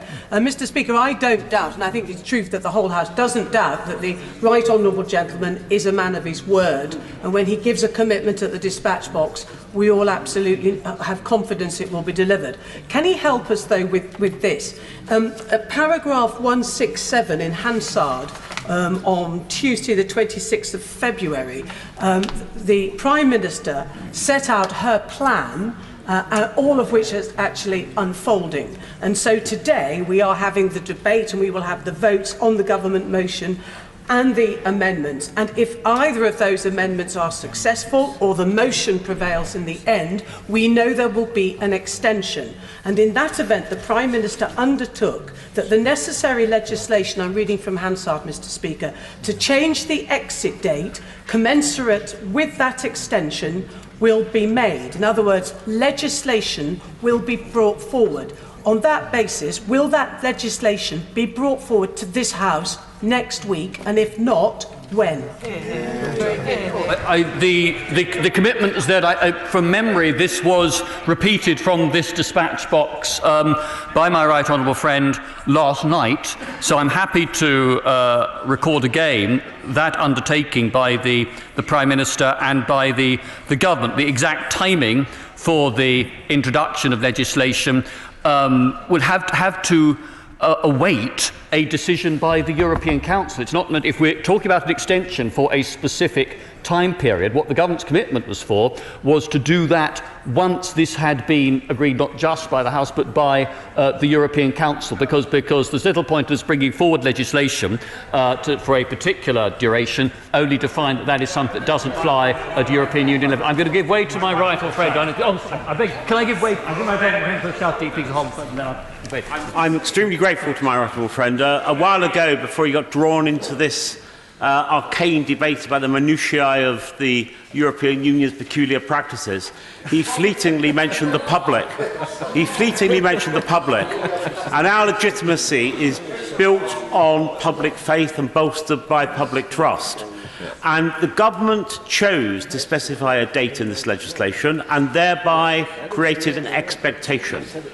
Frustrating that expectation would be seen by the public as a breach of faith, which might not worry those unreconstructed Remainers who don't regard the public as I do with reverence but with disdain, but would do the government and this House immense damage.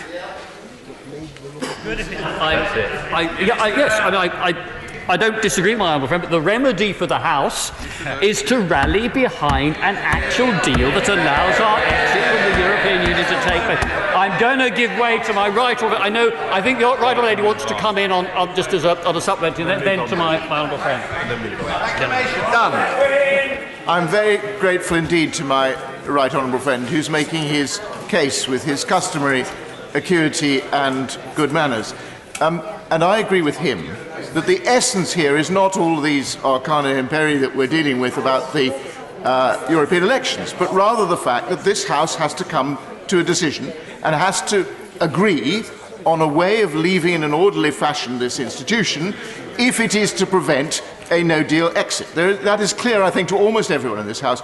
Would my right honourable friend therefore agree with me that while obviously it's appropriate for the Prime Minister to continue to do whatever it is she feels she needs to do to promote the deal that she's promoting and for which I have voted and will continue to vote to the very end, it would also be appropriate for her to enter, after an extension has been agreed, into immediate discussions across the House to try to ensure that in a parallel process, a cross-party view of a deal that could obtain a majority could be settled by this House, and we can then find out which of those two alternatives actually permits a majority to be found and a deal to be enacted. As I said earlier on, the commitment that the government is giving is that if we were in a scenario when it had not been possible to secure support ahead of the European Council for our withdrawal under the negotiated deal, we would then have to come back to the House in the 2 weeks following the Council to consult through usual channels with political parties across the House to agree on the process by which this House could then seek to find a majority. Now, for reasons I will come on to, perhaps if I do ever get to address the amendment tabled by the right honourable gentleman, the member for Leeds Central, and other honourable members, I think that this is far from uncomplicated, but that commitment, I think, is what I did give earlier in the speech. I give way to the right honourable lady. The right honourable gentleman, he's very generous, and I have the benefit of Hansard, I accept. The Prime Minister was clear. If the House votes for an extension, it's part of a sentence, Mr. Speaker, but it's effectively, we will then seek to agree that extension, approved by the House, with the EU, and bring forward the necessary legislation to change the exit date commensurate with the extension. With respect to the honourable gentleman, it wasn't an order, it was and. So it's both. Seek a date with the approval of the EU and bring forward the legislation.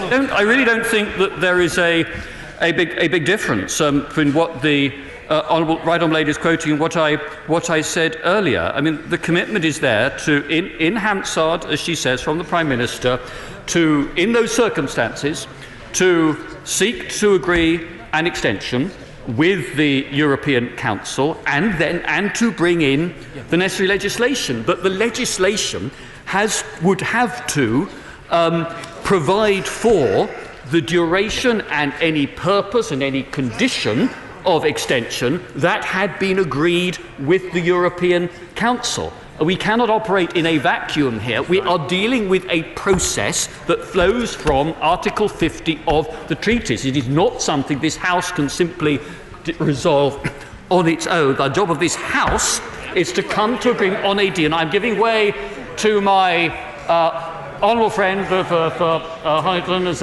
a former distinguished member of the European Parliament. Thank my honourable friend. honourable friend for giving way.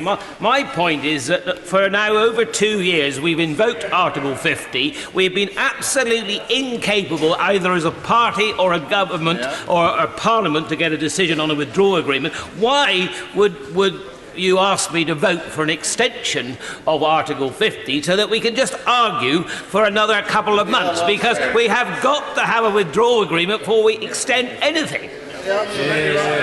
My honourable friend makes a powerful point. I also think that members of this House, whichever side they've taken in the numerous debates that we've had on European matters, should not underestimate the degree of exasperation that there is, not just in the EU institutions, but in the democratic governments of the member states of the European Union at the inability of this House to decide what it is that it is prepared to get behind. No, Mr. Speaker, I'm conscious I have been speaking for a long time.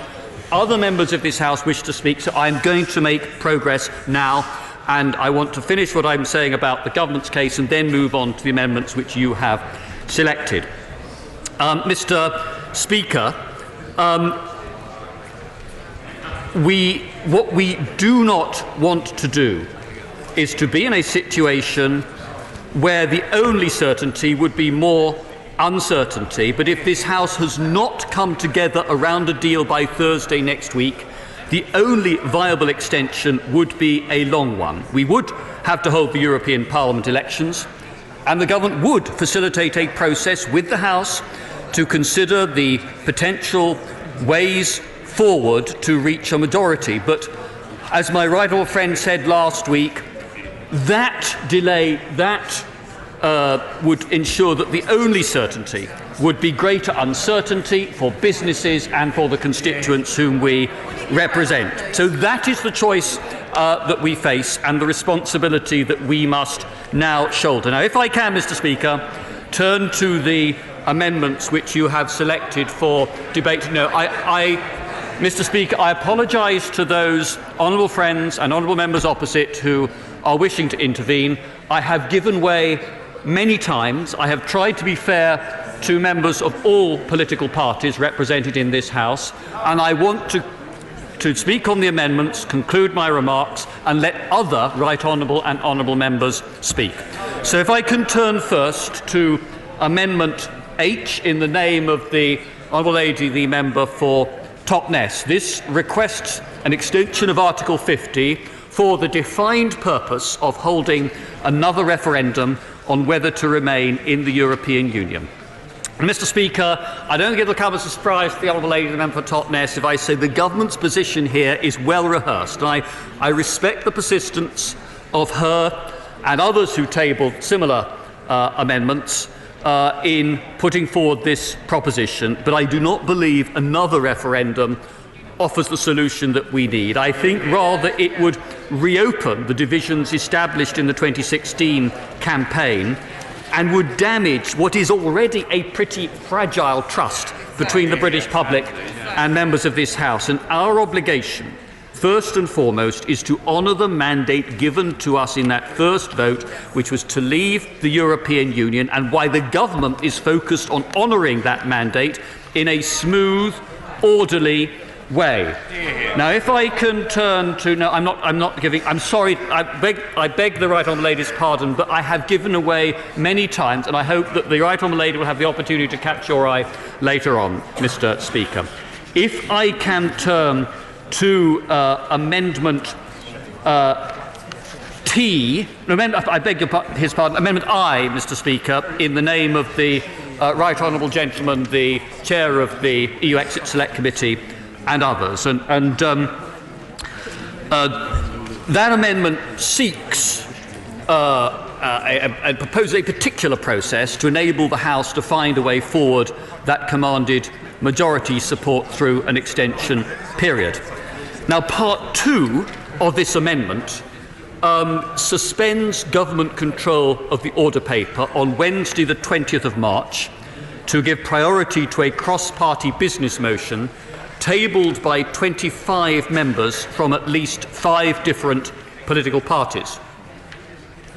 And it seems that this motion will be used to further direct the business of the House on a future day or days to allow further debates on matters relating to EU exit.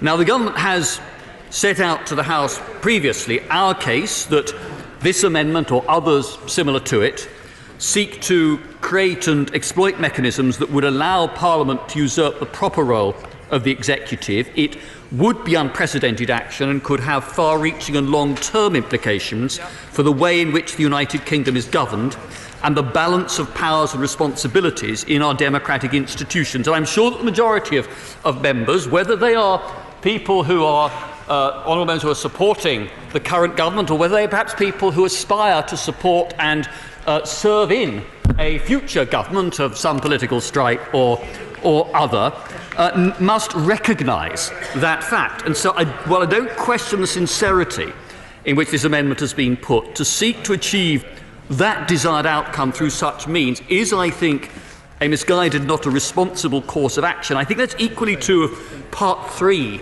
of the Right Honourable Gentleman's amendment, because, frankly, this is an extraordinary requirement, and I'd suggest an undemocratic one.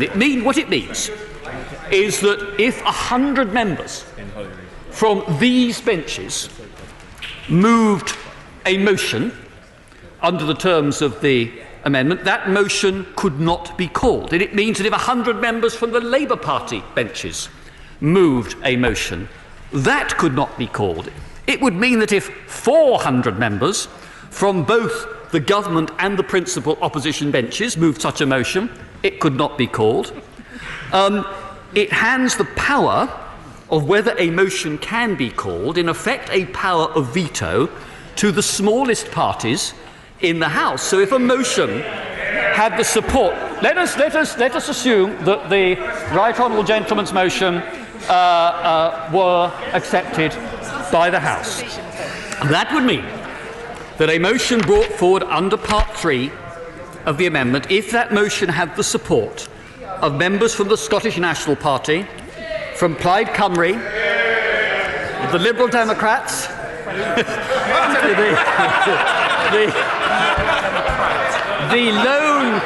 the lone member from the Green Party, and if they constitute themselves a political party in time, from the independent group, it could be moved. But if it had the support of every single Conservative, Labour and Democratic Unionist member, it could not be moved. That I have to say, Phil, member, I don't doubt his sincerity, but that strikes me as absurd in democratic terms. I'm very grateful to the Right Honourable Gentleman for giving way, but his argument that contrary views could not be heard is defective if he goes back to paragraph 2 of the amendment, because paragraph 2 says, under D, debate on that motion may continue until 7 p.m, at which time the Speaker shall put the questions necessary to dispose of proceedings on that motion, including the questions on amendments selected by the Speaker, which may then be moved. In other words, the motion provided for in 3 starts the debate. Any member can move an amendment. If the amendment is selected by Mr. Speaker, then it would be voted on at the end of the day, and therefore his argument that the views of others, 300 Conservatives, would not be heard, is not correct. While I appreciate the Right Honourable Gentleman's defence of his amendment, my objection still stands, because in the scenario that he has just described, the ability of very large number of members of Parliament, not just from my party but from his as well, or a very large number, some hundreds of people on a cross-party basis, could only be moved if it were in the form of a motion which had previously been tabled and accepted for debate under the limited terms that are specified in his amendment. And as he well knows, well, of course, Mr. Speaker, it is for you, as always, to make the ruling on which amendments to select and which not to select. There are practices and traditions and precedents of the House about, for example, the material of an amendment needing to be pertinent to the motion to which it has been tabled. And so there would be, flowing from the Right Honourable Gentleman's amendment, a potentially very severe restriction on the rights of many hundreds of members of this House to come forward and table motions which raise subjects which they wanted to be debated. Give way to my honourable friend.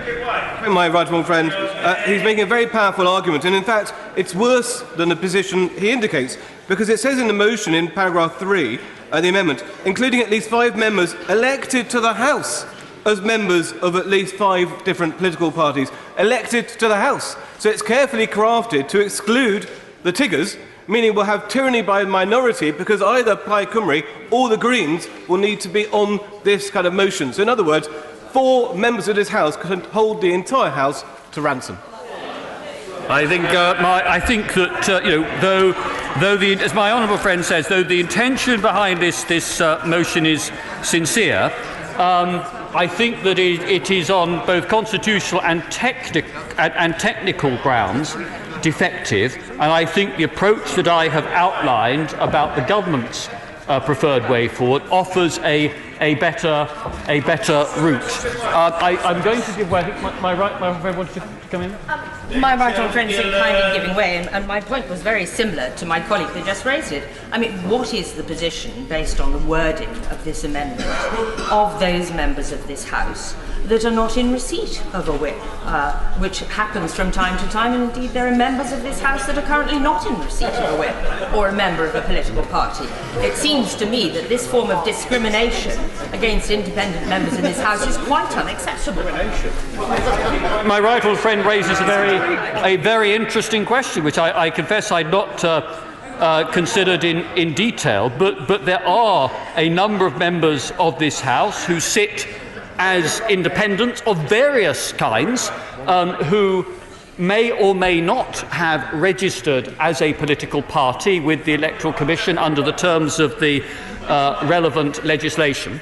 And it seems to be, again, wrong in principle that such members should be denied the right to at least put forward for consideration a motion that embodies their wishes. I will give way, as my right friend's name is on this amendment, I will give way to. Then I'm going to continue. Very grateful to my right honourable friend, who's an old friend, and I really admire the ingenuity of his logic.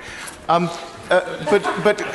to return, can I ask him to return for a moment to an issue which concerns the fate of more than 60 million of our fellow citizens, which is whether this country is going to leave the EU without a deal because this House fails to reach an agreement.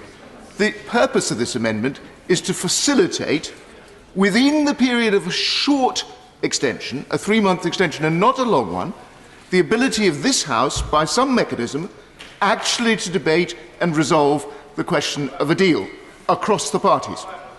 If he would like to make a statement now from the dispatch box that on the day in question the government will bring forward its own motion describing exactly the process we seek and allowing the House by express votes to arrive at a sensible compromise solution, none of those of us who've put this forward prefer to grab the order paper. None of us prefer these elaborate devices to achieve this. We seek, above all and only, to ensure that the House has the opportunity to rescue our fellow citizens from a fate that both he and I wish to avoid. Mr. Speaker, I completely accept the sincerity and good intentions of my right honourable friend's approach and equally of the other signatories to the motion. But I think it has the deficiencies to which I referred earlier, and it is precisely because we would need in this scenario a process which actually ensured that this House faced up to decisions that I have proposed that I have proposed on behalf of the government that in the 2 weeks following the European Council, were we in the position by then that no withdrawal agreement had been approved by the House to allow for a technical extension only, consultations with other parties through the usual channels to try to find a process that then enables the House to find its majority. And I do say to my right honourable friend, for the reasons I set out at some length earlier on, I simply do not think that the European Council would see it as plausible to agree a 3-month extension without much greater clarity about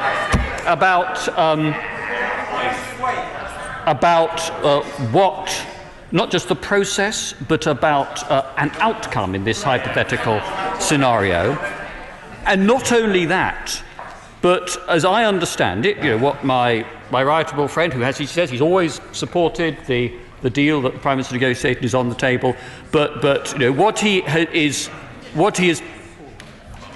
putting forward to the House is a scenario in which the House might agree on something that required significant changes to the current text. We don't know that, but if it, Mr. Speaker, what we would then face is a considerable exercise at EU level in terms of textual amendments, the process of going through the different EU institutions. So I think that the procedure that I have set out, to which the government is committing it. No, I'm not giving way, friend. On which the government is committing itself to, does offer the House the best way forward. Now, if I can, Mr. Speaker, finally, no, I'm not giving way further. Mr. Speaker, I have been on my feet now for over an hour, and I think it's fair for other members to have the opportunity to catch your eye. If I can finally, Mr. Speaker, turn to Amendment E, tabled in the name of the Leader of the Opposition. Now, this requests an extension of Article 50 and for time to be provided for the House to find a majority for a different approach. Now, on the first point, I'm sure that the official opposition would be pleased to see that the motion under discussion today is about whether to extend Article 50, so an amendment is hardly required to make that point. But as ever, the amendment from the opposition front bench is all about ruling things out, never trying to propose anything in its stead. And I do note that once again the right honourable gentleman, Leader of the Opposition, is not advocating a second referendum, and while that position accords with the government's policy, I had not thought that that was the policy of the Labour Party as well. And the truth of the matter is that the right honourable gentleman's alternative Brexit plan, itself of questionable feasibility, was decisively rejected by 323 votes to 240 in the debate on the 27th of February. And I do not see the need to provide further time in which to discuss that. Mr. Speaker, I said in opening my speech that seeking an extension to Article 50 is not something that the government ever wanted to have to do, but we've arrived at this point because it has been the will of this House, and now the House has to decide between the two courses of action that realistically are available to it. Either we approve a deal before the March European Council, legislating for and ratifying it during a short technical extension to the 30th of June, or we fail in our duty to deliver on the result of the referendum, requiring then, if we're to comply with what the House voted for last night, to hold elections to the European Parliament 2 months after the British people expected us to have left, and prolonging the uncertainty that would do severe damage to this country. It is a stark and a serious choice that we face, and I commend this motion to the House. What about my amendment?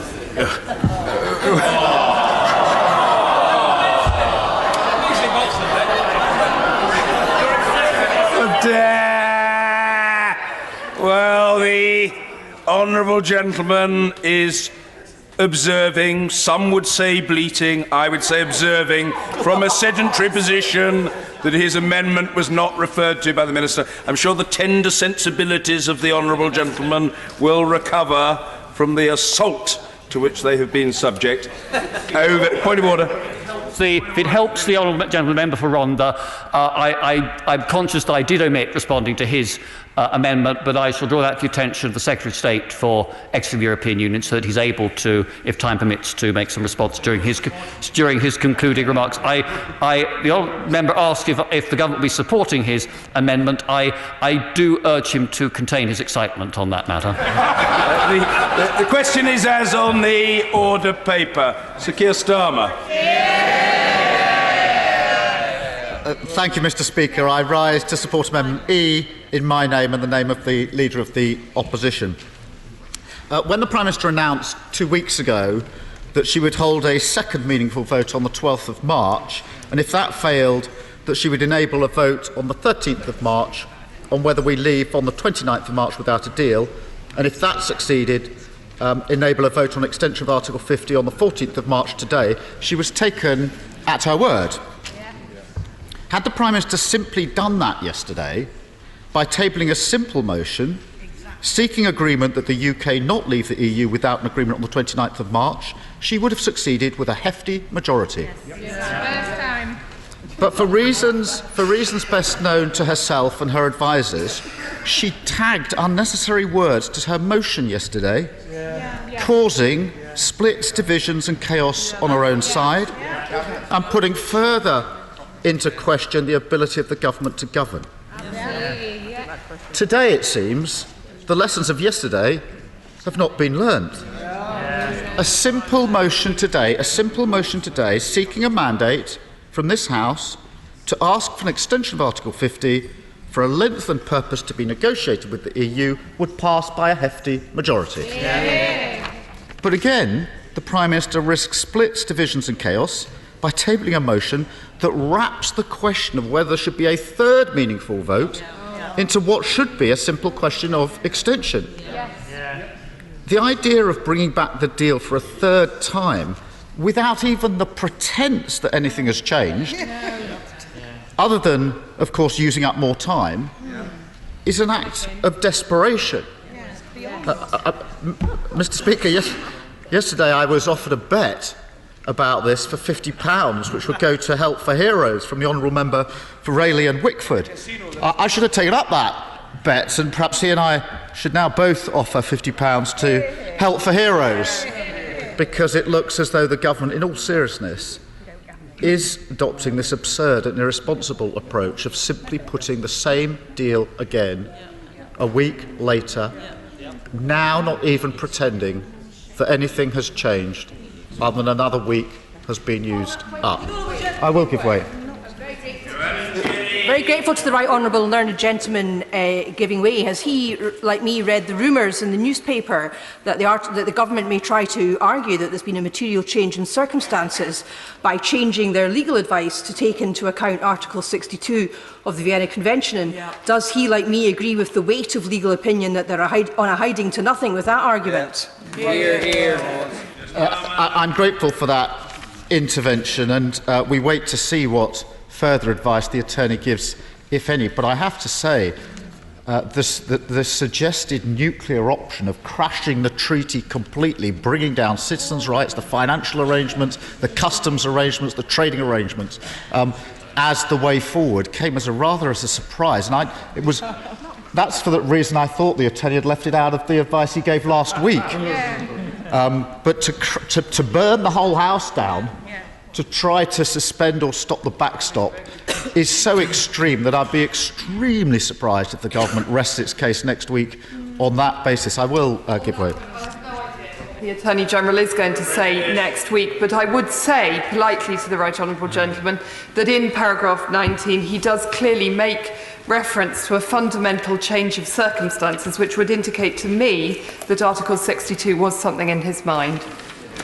Well, I accept that, and it's there in that paragraph. What I'm saying is this: it is a nuclear option to crash a whole treaty, including everything in it, And it has consequences in international law. If you crash a treaty, you can be taken to court for crashing the treaty and be challenged on it. But also, you're crashing everything. All the citizens' rights that have been agreed, crashed. All the trading arrangements, crashed. The transition period, crashed. Are we really suggesting that this is the credible basis for a further meaningful vote? I will give way. Every word he said. I mean, this is a unicorn. Because it cannot happen unless so seismic a failure were to take place with the other party that it could justify it. And the idea that simply because the backstop is still in place, it could be justified to bring the whole treaty down under Article 62 is so far-fetched that it can be no doubt, if there was ever contemplated, that was why it was left out, because it's an unsustainable argument. I couldn't agree more, and I suspected that's why it was left out in any meaningful sense from the advice last week. And we will wait to see what the attorney says if there is a meaningful vote next week. But if the idea is to bring back the meaningful vote, and it's going to be suggested that what's changed in a week is that we now know we can crash the entire treaty, well, we wait for that argument to be presented. But I'm not sure that's going to be persuasive of those that the government hopes to get back on board with their deal. I will give way again. The honourable lady who speaks from behind the Treasury bench has just indicated that she thinks that the Article 62 option was already foreshadowed in the existing legal opinion. If she's right about that, then it won't be a change in circumstances justifying meaningful vote 3, will it? It was there already. Well, I better answer that one. The problem with that argument is that, as far as the government's concerned, the mere fact that it was available last time we voted doesn't appear to inhibit them from saying that it's a change of circumstances. So it may be put forward. I will give way again because I think the lady... I did say very clearly that I have no idea what's in the Attorney General's mind at this moment, but that it seemed to me that the use of those words meant that he had at least considered Article 62. He may, of course, wish to develop that argument much further, and I look forward to hearing from him. Mr. Speaker, can I just bring this part to a halt? What I'm trying to say is this: that the meaningful vote having been put once and lost heavily, having been put again and lost heavily, I think the yearning across the House, the majority view is that what we really need to do now, and what we're trying to do this week, is simply decide yesterday that no deal on the 29th of March should be ruled out, and a simple proposition would have done that without all the fallout, and the simple proposition today that we need to extend Article 50 and then press on in some form that we can agree to find a purpose and to find a majority. And across the House, I think, precisely what that model is, not just at the moment, I will in a minute, precisely what that model is and how we do it is secondary to the fact that we have got to find a way to find a majority, because otherwise the whole discussion about lengths of extension, it's an argument in a vacuum. If you don't know what you're doing, then you don't know how long you need. I will give way, because I hope the honourable member is going to join me in putting up 50 quid to help for heroes, but don't tell my wife I gamble. My honourable friends have told me that the Right Honourable Gentleman very kindly referred. I popped into the gents. That's why I missed it. I'm very sorry. It's a very human. Oversharing. You need to know all the details. Mr. Speaker, I don't share your iron bladder. Quite right. The Right Honourable Gentleman, I bet him 50 quid for Help for Heroes that meaningful vote 3 would be on the 26th. Now, hang on. It is now perfectly clear from the government's motion it will be before the 20th. And I would now guess the 19th, so next Tuesday, in which case I will definitely give him 50 quid for Help for Heroes, a brilliant charity. For the avoidance of doubt, will he take a cheque?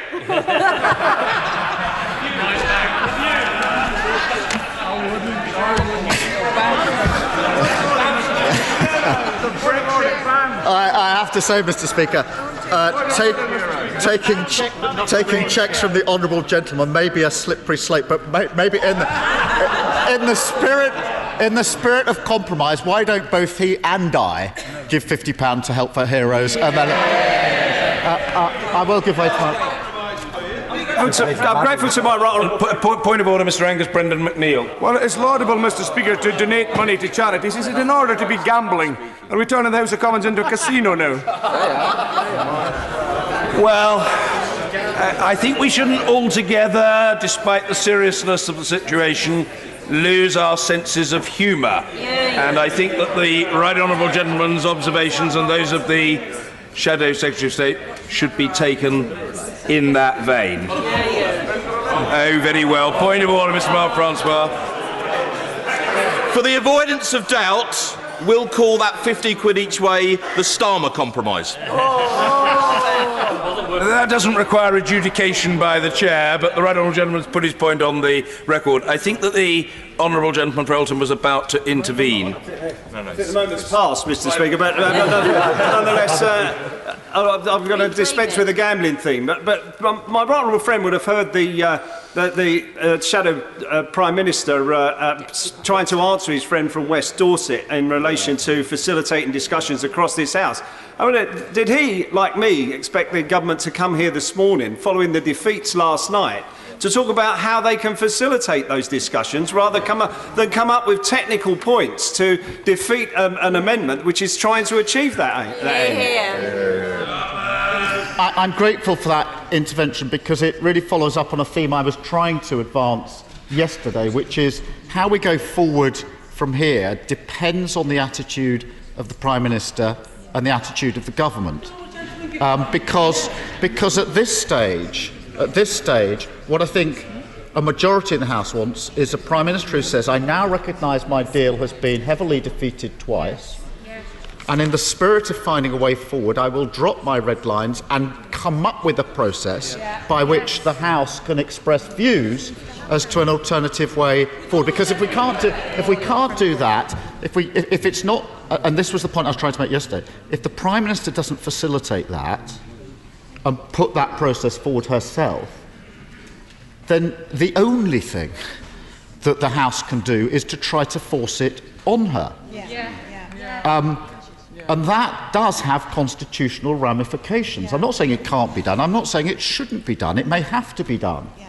But I do say, and this is a serious point for the government, I think it would be better if the Prime Minister today was to say that she would, in fact, play her part in whatever the process needs to be to find a majority. And I think that that would be the first step forward. I said yesterday, and I say it again, I actually think that should have happened 2 years ago. But that's as maybe. But what we need to do is do it again, because otherwise what we risk is simply setting another clock ticking that then dictates in exactly the same way, whether it's months or weeks or however long it is. If we just do this all by a clock without a purpose, we won't be getting anywhere. I will give way. I'm very grateful to the honourable and learned gentleman for giving way. I'm listening to what he's saying with great care. It seems that the opposition's policy has now changed again. As I understood it from his party's conference, having failed to get its own version of Brexit through, it would then seek a general election. If that failed, it would then back a people's vote. Now it seems that his party's policy is to compromise with the government to facilitate Brexit. On that basis, could he confirm whether tonight, when the vote on Amendment H is called, will Labour be voting for a people's vote, abstaining, or voting against? I'm grateful for that intervention. I have said on a number of occasions that the Labour Party supports a public vote and played a very large part in the conference motion. But today is about the question of whether Article 50 should be extended and whether we can find a purpose. Hear me out. It's a very serious question, very serious challenge. I need to answer it. But the honourable member will know that many colleagues in and out of this place absolutely supportive of the cause that she supports, namely a people's vote, vehemently disagree with this amendment being tabled and voted on today. The People's Vote campaign, so it's pretty clear where they stand, have issued a formal statement of their position today in response to Amendment H, saying we have made it clear, we have made it clear that we do not regard today as the right time to press the case for the public to be given a final say. Instead, this is the time for... I'm just answering the question. I'm answering it fully, and I want to do it properly. This is the People's Vote campaign issuing a statement in response to this amendment. Instead, this is the time for Parliament to declare it wants an extension of Article 50 Brexit deadline so that after 2.5 years of vexed negotiations, our political leaders can finally decide on what Brexit means. That's the official position of the People's Vote campaign. In addition, I think this will be the first time I think I'm going to complete this answer. This will be the first time, I think, that I've quoted Alistair Campbell from the dispatch box. But I don't... whatever you could or couldn't say about Alistair Campbell, you can't doubt where he stands on a people's vote.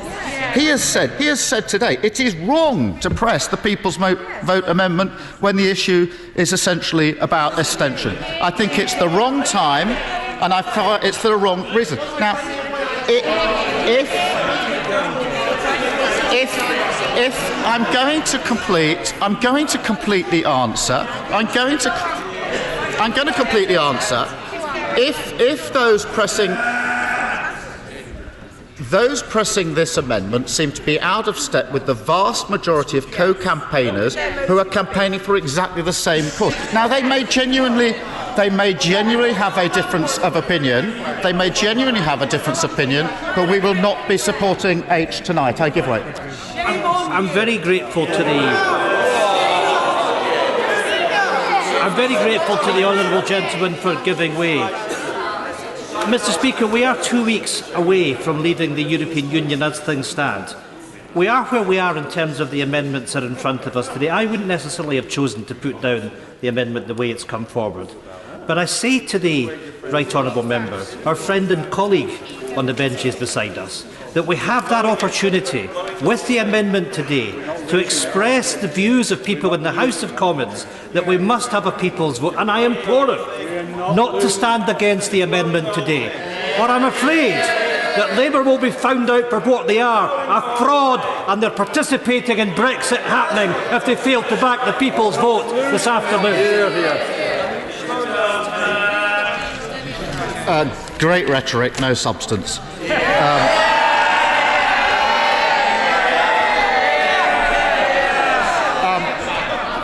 Mr.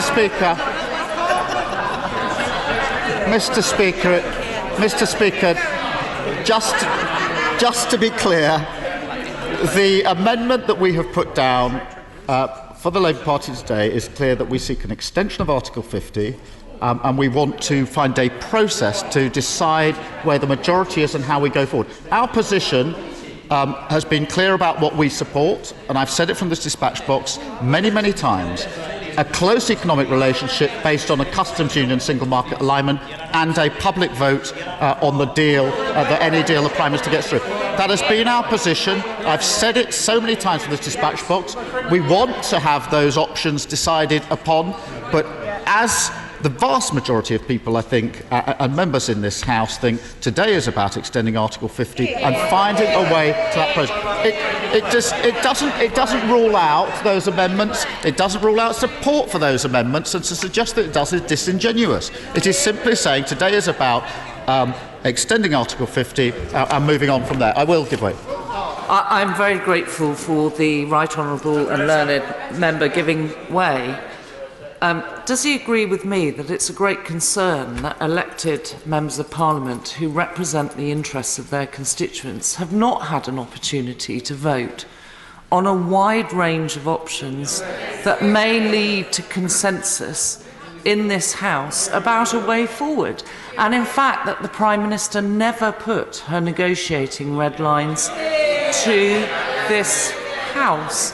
It is therefore very difficult to see without that process how we can properly examine all the compromises that the Prime Minister keeps urging us that we need to unite around. I'm grateful because that encapsulates the problem that we've been living with for the last 2 years. But I'll just answer this and then I will give way in just one moment. The referendum answered the question, would you rather be in or out of the EU? It didn't answer the question, if out, what sort of future relationship do you want? On which there are many views, ranging from very remote relationship, looking elsewhere for trade, etc., to essentially keeping within the models that have worked reasonably well in the last half century or so. Massively different, ideologically different views. And that's the reason why the Prime Minister should have put her red lines to Parliament. The original red lines that came out in the autumn of 2016 were not even put to the Cabinet before the Prime Minister announced them. Now, on a question of this importance, whether you're the Prime Minister or not, it is not good enough to shrink that decision to such a small group of people, not open it out to the Cabinet in the first instance, and never to open it out to Parliament. And that is a central point. I will give way, and then I'll give way. Very grateful to my right honourable learned gentleman for giving way. As always, I'm extremely grateful for the words that he has to say on another referendum.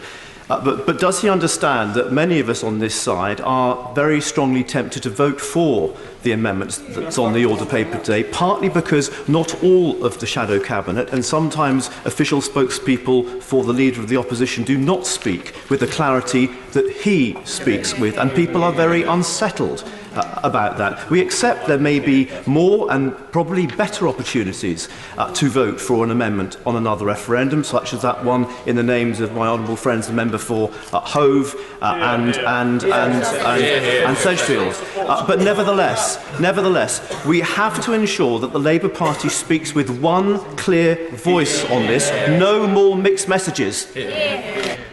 Well, I'm grateful for that.